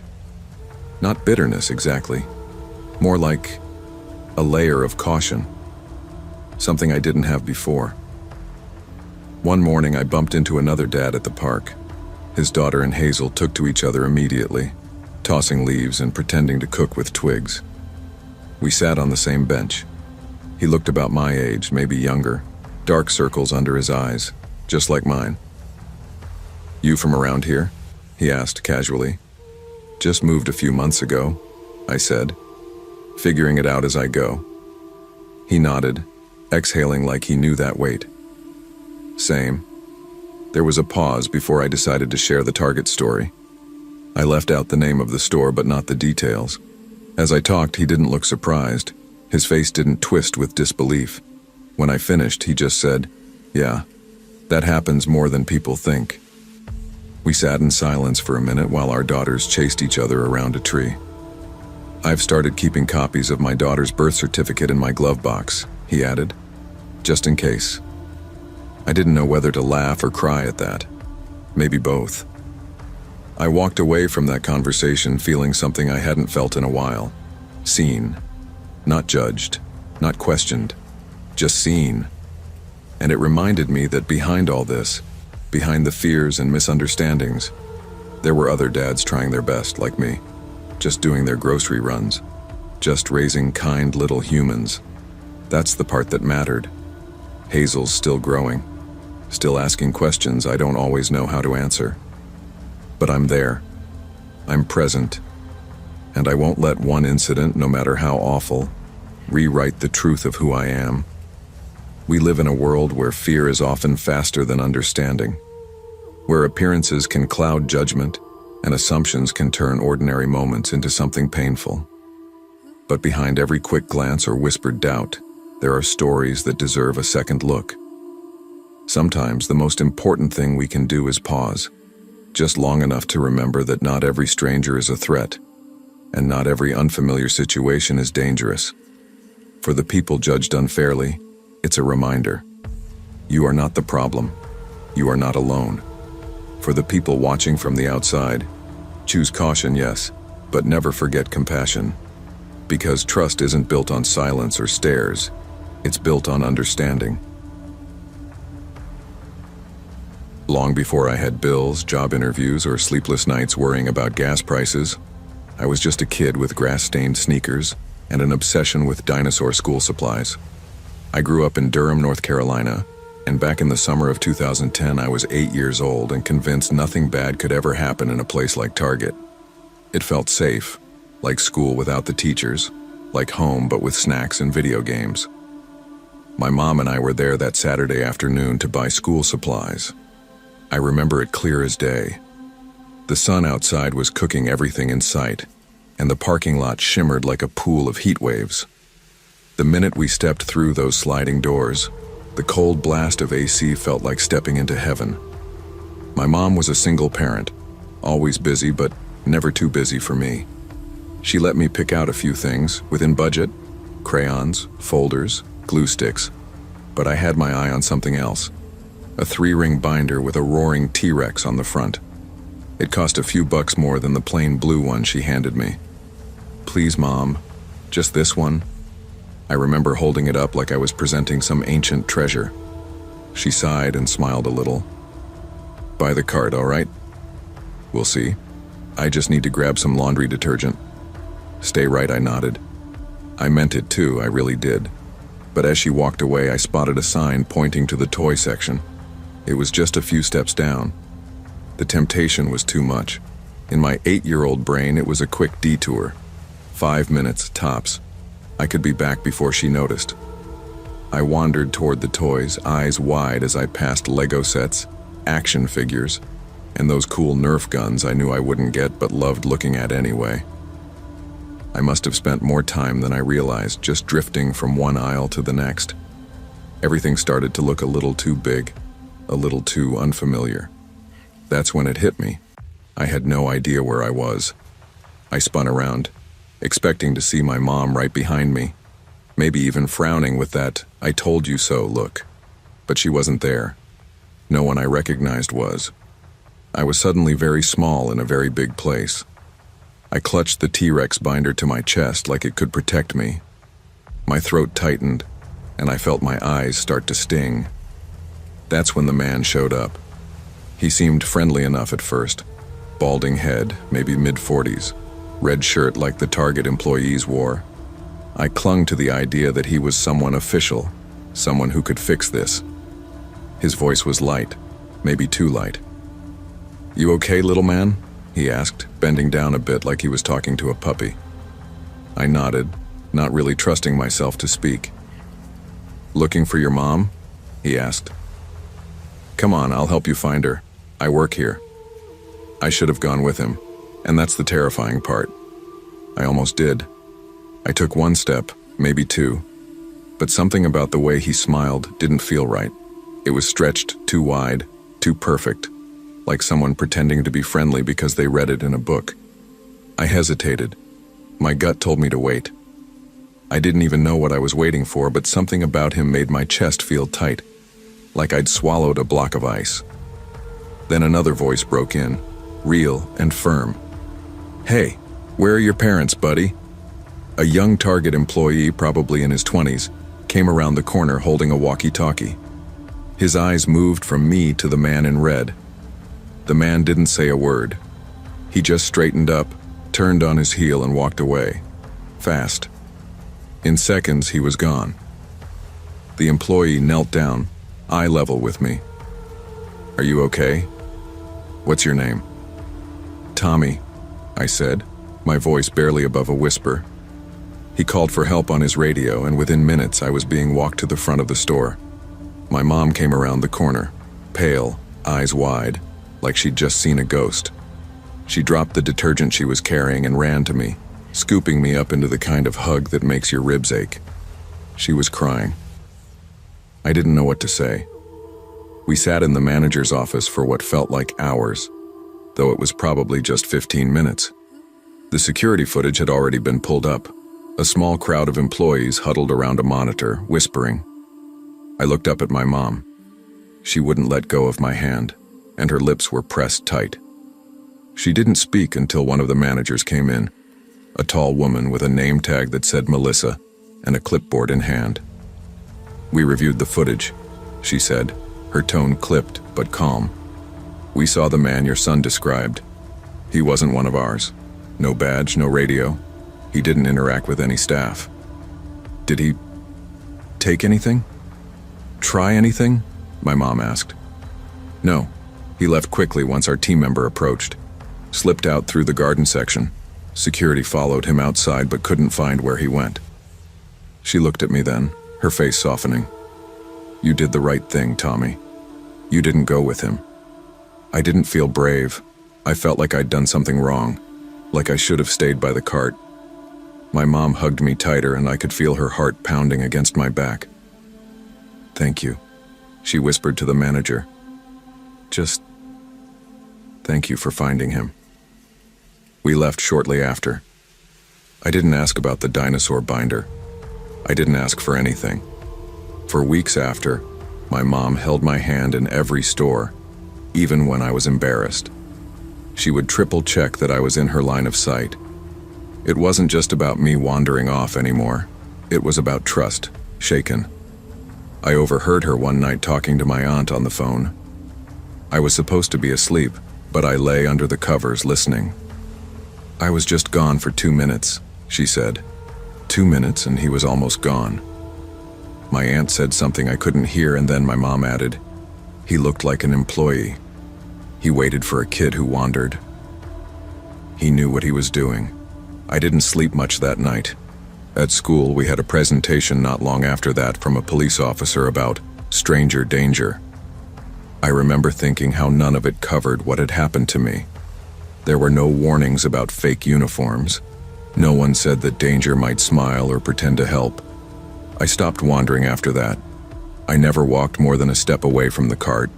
I didn't speak to strangers, even the ones who looked safe. 15 years later, I still think about that day. I'm 23 now, living on my own, working my way through college and still shopping at that same Target on Renaissance Parkway. It looks the same. Clean aisles, red carts, blinking signs. But I see it differently now. Sometimes I catch myself watching kids in the store. Not in a weird way, just aware. Aware of how easy it would be to lose someone in the shuffle. A few steps, a turn of a corner, and suddenly you're invisible. I've told this story a few times, to friends, to my girlfriend, once to a customer at work when she said her son had wandered off at Walmart. Most people think it's just creepy. Some don't believe it happened. But it did. That day taught me something I carry with me everywhere. Not every threat makes a scene. Sometimes it's quiet. It wears the right clothes. It says the right things. And if you're not paying attention, it slips away just as fast as it appeared. Trust your instincts. Whether you're a kid or a grown adult, when something feels off, it probably is. Danger doesn't always come with alarms or warnings. Sometimes it comes dressed like help. And the smallest choice, to stay put, to wait, to say no, can change everything. I wasn't supposed to be doing this forever. When I first took the security job at Target on Supermall Way in Auburn, I figured it'd be temporary, a bridge between losing the mall job and finding something more stable. But months turned into a year, and before I knew it, I was closing out weeknights Tuesday through Saturday like clockwork. Third shift, $3 p.m. to 11:30 p.m. The hours were long, but the building was clean, the people were easy to deal with, and for the most part, nothing weird ever happened. That's the thing about routine. You start believing it means safety. I had seen the bad stuff before. I worked mall security back in the late 2000s, during the holiday chaos, when teenage fights broke out over Jordans and desperate parents grabbed for the last Furby like it was food. I've broken up shoplifting rings, chased kids through food courts, and even tackled a guy who pulled a knife over a returned PlayStation. But at Target, it was nothing like that. Maybe a return gone wrong.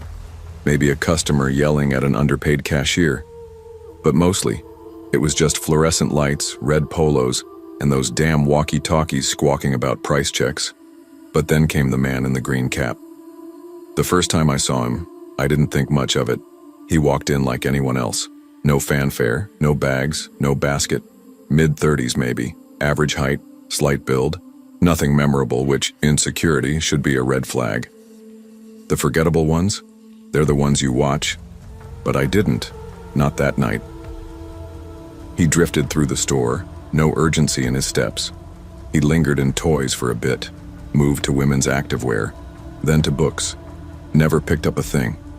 Never stopped long enough to seem suspicious, but too long to be just browsing.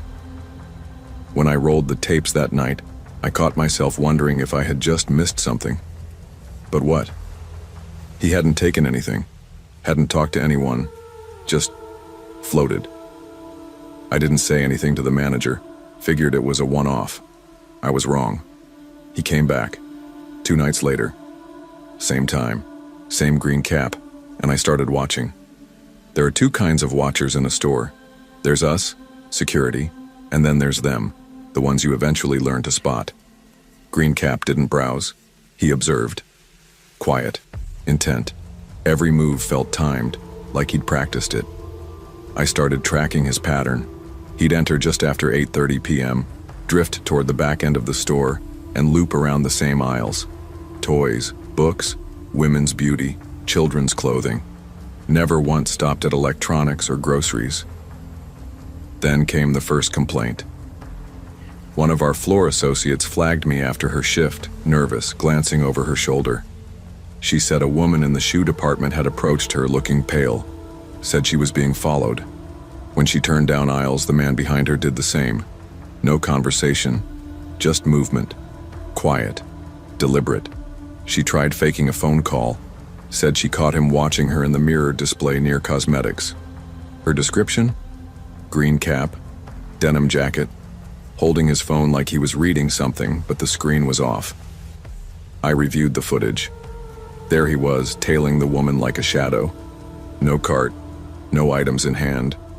The only thing he touched the entire time was the edge of a shelf, brushing it with his fingers like he was tracing something invisible. I brought it to the manager. His response? You should have confronted him sooner. So I decided I would. Next time I'd be ready.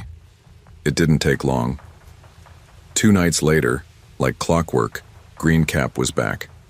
I watched him on the monitors as he walked past the DVD display and into toys. He didn't follow anyone that night, didn't trail behind some unsuspecting woman or hover by the fitting rooms. He just stood in the toy aisle, still, focused on a shelf of plush animals. I left the booth and circled toward the back hallway, keeping him in my line of sight from a distance. After nearly 20 minutes of him standing there without touching a single thing, I finally approached. Need help with something? I asked. He turned to me slow, like he'd known I was coming the whole time. Gave a faint smile. Not unfriendly, just off. No, he said. I'm just remembering things. That sentence rattled around in my head like a marble in a jar. Remembering what and why here? He didn't say another word, just nodded and walked off. Not toward the register, not toward the exit, just deeper into the store. I followed him on camera for the next hour. Nothing happened. He left at 9:52 p.m., hands in his pockets, empty-handed. Then came the pillow. After we closed, I did the usual rounds, bathrooms, exits, backstock areas. When I reached bedding, I noticed one of the display pillows was torn open. Not ripped by accident, but sliced neatly along the seam. I figured maybe a box cutter slipped during stocking, until I picked it up. Inside the stuffing was a photo. Black and white. A little girl. No older than 9. Hair in braids.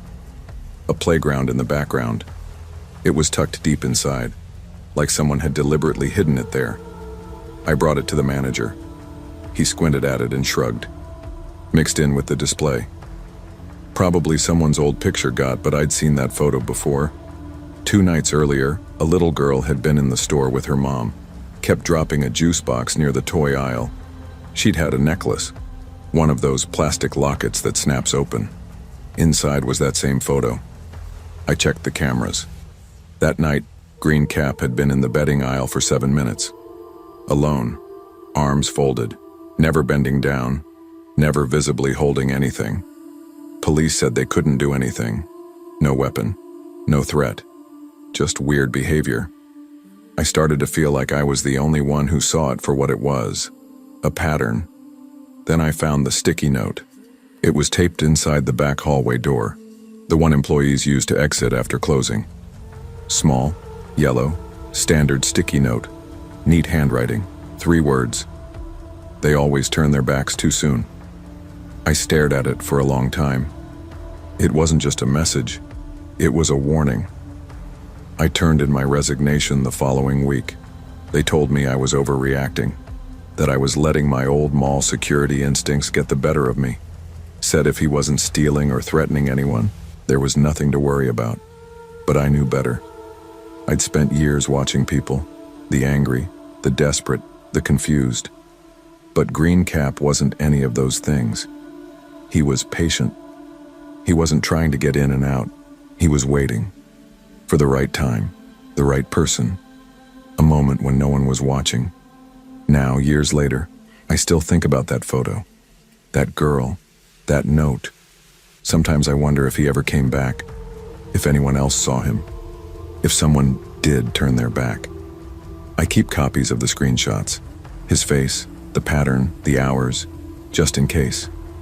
Because if there's one thing I learned working nights, it's this. Monsters don't always show their teeth. Sometimes they stand quietly in aisles, waiting. Trust your observations even when others don't. Not every danger is loud. Some are subtle, patient, and well-practiced. The world teaches us to downplay what feels off. But instincts? They keep us safe. If something doesn't sit right, don't look away. Look closer. Because sometimes, seeing clearly is the only defense you have. I wasn't planning to leave the house that night. It had been a long shoot. Nothing glamorous, just a cold gray day photographing a local bakery's new spring menu. My fingers were still a little stiff from the cold, and the camera bag dug into my shoulder deeper than usual. All I wanted was to throw on sweatpants, maybe pour a glass of red, and binge something brainless on Netflix. But of course I had no almond milk, no paper towels, and I was pretty sure my bathroom soap dispenser was down to fumes. The Target up on Port Washington Road was only 10 minutes from my apartment, and if I was honest, I kind of liked going there when the weather was moody. Something about the white aisles and too clean lighting made me feel like things were in order. I threw on a hoodie, didn't even brush my hair, just clipped it up, and drove through a light snow that had started somewhere between dusk and sunset. Wisconsin in winter doesn't really know how to shut up with the snow. Target was quiet, not dead, just comfortably slow. I grabbed a red cart, turned left out of habit, and headed for the home goods section. There's something stupidly soothing about browsing throw pillows when your brain's been buzzing all day. That's where it happened. "Excuse me, are you always this good at picking throw pillows?" The voice came from behind me. I turned, ready to give a tight-lipped smile and a nod, but I stopped. He was tall, a little scruffy, wearing a denim jacket over a plain gray hoodie.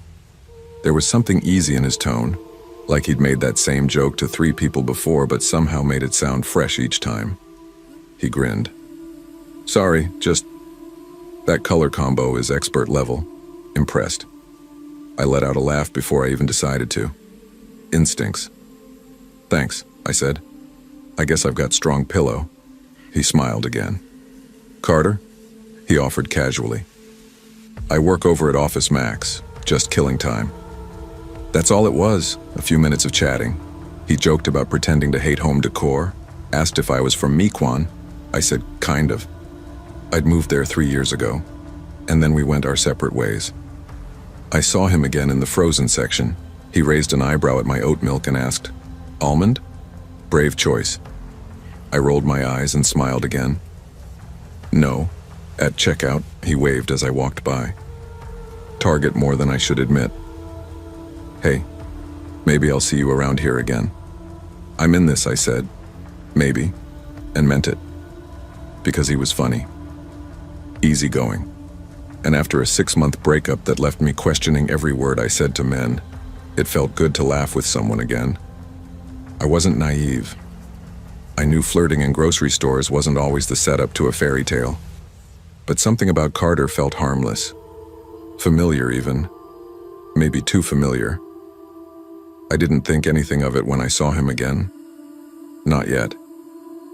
It was 2 days later. I'd just gotten off a Zoom call with a client and realized I was completely out of toothpaste. I had 20 minutes before sundown, and Target felt easier than a Walgreens run.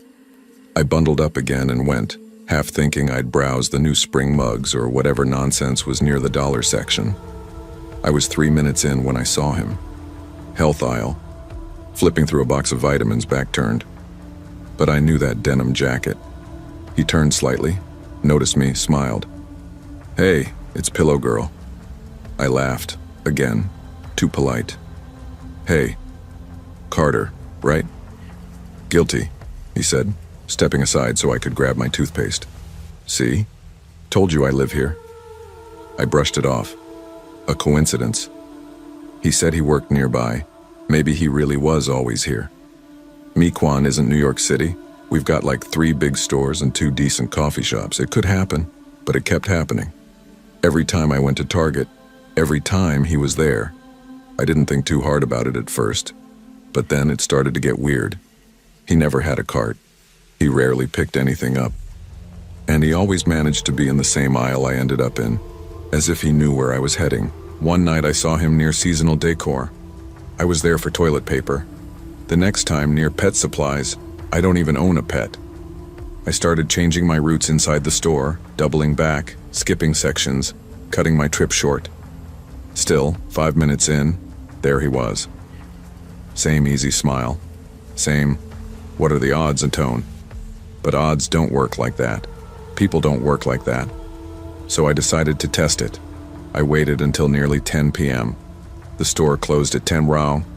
I got in my car at 9:42, parked in the farthest spot, and slipped inside like I was sneaking into a movie late. I didn't grab a cart. I wandered the first few aisles near the pharmacy, looked at Band-Aids I didn't need, counted minutes, and right on cue, he appeared, denim jacket, hands in pockets. "Late night snack run," he said with a grin. "You too?" "No," I said, flat. "Just needed something quick. I'm meeting someone." I didn't give him a chance to respond. I turned and walked away. That was the first time I felt my stomach turn. Not butterflies. A drop. A pit. Something wrong. I paid and left, walking quickly through a parking lot now dusted with fresh snow. When I got home, I showered and tried to shake it off. Maybe he really was just awkward. Maybe he thought we had a thing. Maybe I was overreacting. Then the Instagram notification came. A new follower. Username was random, something like Lightcatcher27. No profile picture. I clicked. It was following one account. Carter H. His profile private. I hadn't told him my last name. I hadn't told him I was a photographer. That was when it stopped being cute. I blocked him immediately. Heart racing. Sat there staring at the screen like it might blink back. I started tracing back everything I'd said in those short, casual chats. Had I mentioned a location, a job, anything specific? No. I was careful, always vague, always polite but guarded. But somehow he knew. I stopped going to Target, started shopping across town. I told myself it was just a guy who misread a vibe. But the text came a week later. From an unknown number. Hope you're doing okay. Still love your lighting work. Maybe we'll run into each other again. Target's not the same without you. I dropped my phone. My breath caught in my throat. I hadn't listed my number publicly anywhere. Not under my business name, not linked to social. He had to have dug for it. I reported the number, changed my privacy settings, switched to client emails only, and I stopped walking around Mequon alone. I told a friend everything. Made sure someone always knew when I was out. He never contacted me again, but he didn't have to. It's been over a year. I still haven't gone back to that Target. Even now, when I walk into any store alone, I find myself checking over my shoulder, watching reflections in freezer glass, listening for footsteps in quiet aisles. I've never seen Carter again, but the way he slipped into my routine without permission, that stuck with me. Because the scariest part wasn't the text or the Instagram or even seeing him late at night. The scariest part was how much I wanted to believe it was all normal. That someone noticing me, smiling at me, seeing me. It felt like something I'd been missing. I wanted it to be harmless. I wanted to trust a stranger just enough to feel like I could still be open. But I've learned that not everyone who smiles is safe. And not everyone who just happens to be nearby is really a coincidence. What feels like a connection might sometimes be a calculation. And in a world where we're all trying to find love, comfort, or even just a friendly face in a public place, it's okay to trust your gut, even if it makes you seem rude, even if it makes you walk away, because your safety matters more than someone else's impression of you. Trust yourself. You don't owe anyone your time just because they smiled. If you'd asked me a year ago, I would have said night shifts don't bother me. I used to love closing. The silence after the last customer left. The way the store lights buzzed quieter somehow. I liked folding clothes in the fitting room without anyone asking for sizes or unlocking dressing stalls. I liked organizing end caps and zoning shelves to mindless playlists on my earbuds. It was my quiet time, in a weird way. But that changed last winter. I was 24. Juggling a part-time job at Target while finishing up my last semester at UWM. My major was communications, though I'd already started feeling the weight of it. Classes were exhausting, the job paid barely enough to cover rent, and I was working more hours than anyone else on my team just to keep my car running. That was the irony. My car had broken down the week before Christmas. Transmission failure. So for the last 2 weeks of December and all through January, I was on foot and buses. The Wauwatosa Target, the one I worked at, was fine during the day. But the bus stop was a problem. It wasn't right outside the store. You had to walk across Mayfair Road, past a dead patch of trees, to this old bench under a crooked streetlight. No shelter, no heat lamps. Just metal and wind and the sound of cars passing. That night in February, it was 17 degrees. I remember that number because my phone had a weather alert warning about frostbite, but I needed the hours, and I wasn't about to complain. I clocked out at 10:17 p.m., zipped up my red coat, and walked out into the cold. My phone was at 4%, my earbuds had died halfway through cleaning the toy aisle, and the last bus for the night was due in 11 minutes. I crossed the parking lot. That's when I saw him. A man. Already sitting at the bench across the road. He looked like he belonged there and didn't. if that makes sense. Hoodie pulled low, duffel bag at his feet, sitting forward like he was waiting. But his posture was off, too still, like he wasn't cold, like he hadn't moved in a while. I paused at the curb, told myself I was overthinking it. I'd seen guys at that bench before, college students, night shift people, drifters. I crossed anyway. I sat at the far edge of the bench, 6 feet away. Close enough to catch the bus, far enough not to invite conversation. For a while, he didn't say a word. I remember counting breaths in my head to distract myself from how numb my legs felt. Then he spoke. "Rough shift?" His voice was soft, gravelly, the kind that made you think he was either tired or pretending to be. "Yeah," I said, trying to sound like I didn't want to talk. He nodded. Didn't look at me. Just said age. I always tell her not to work late. My daughter works over there too. She's about your...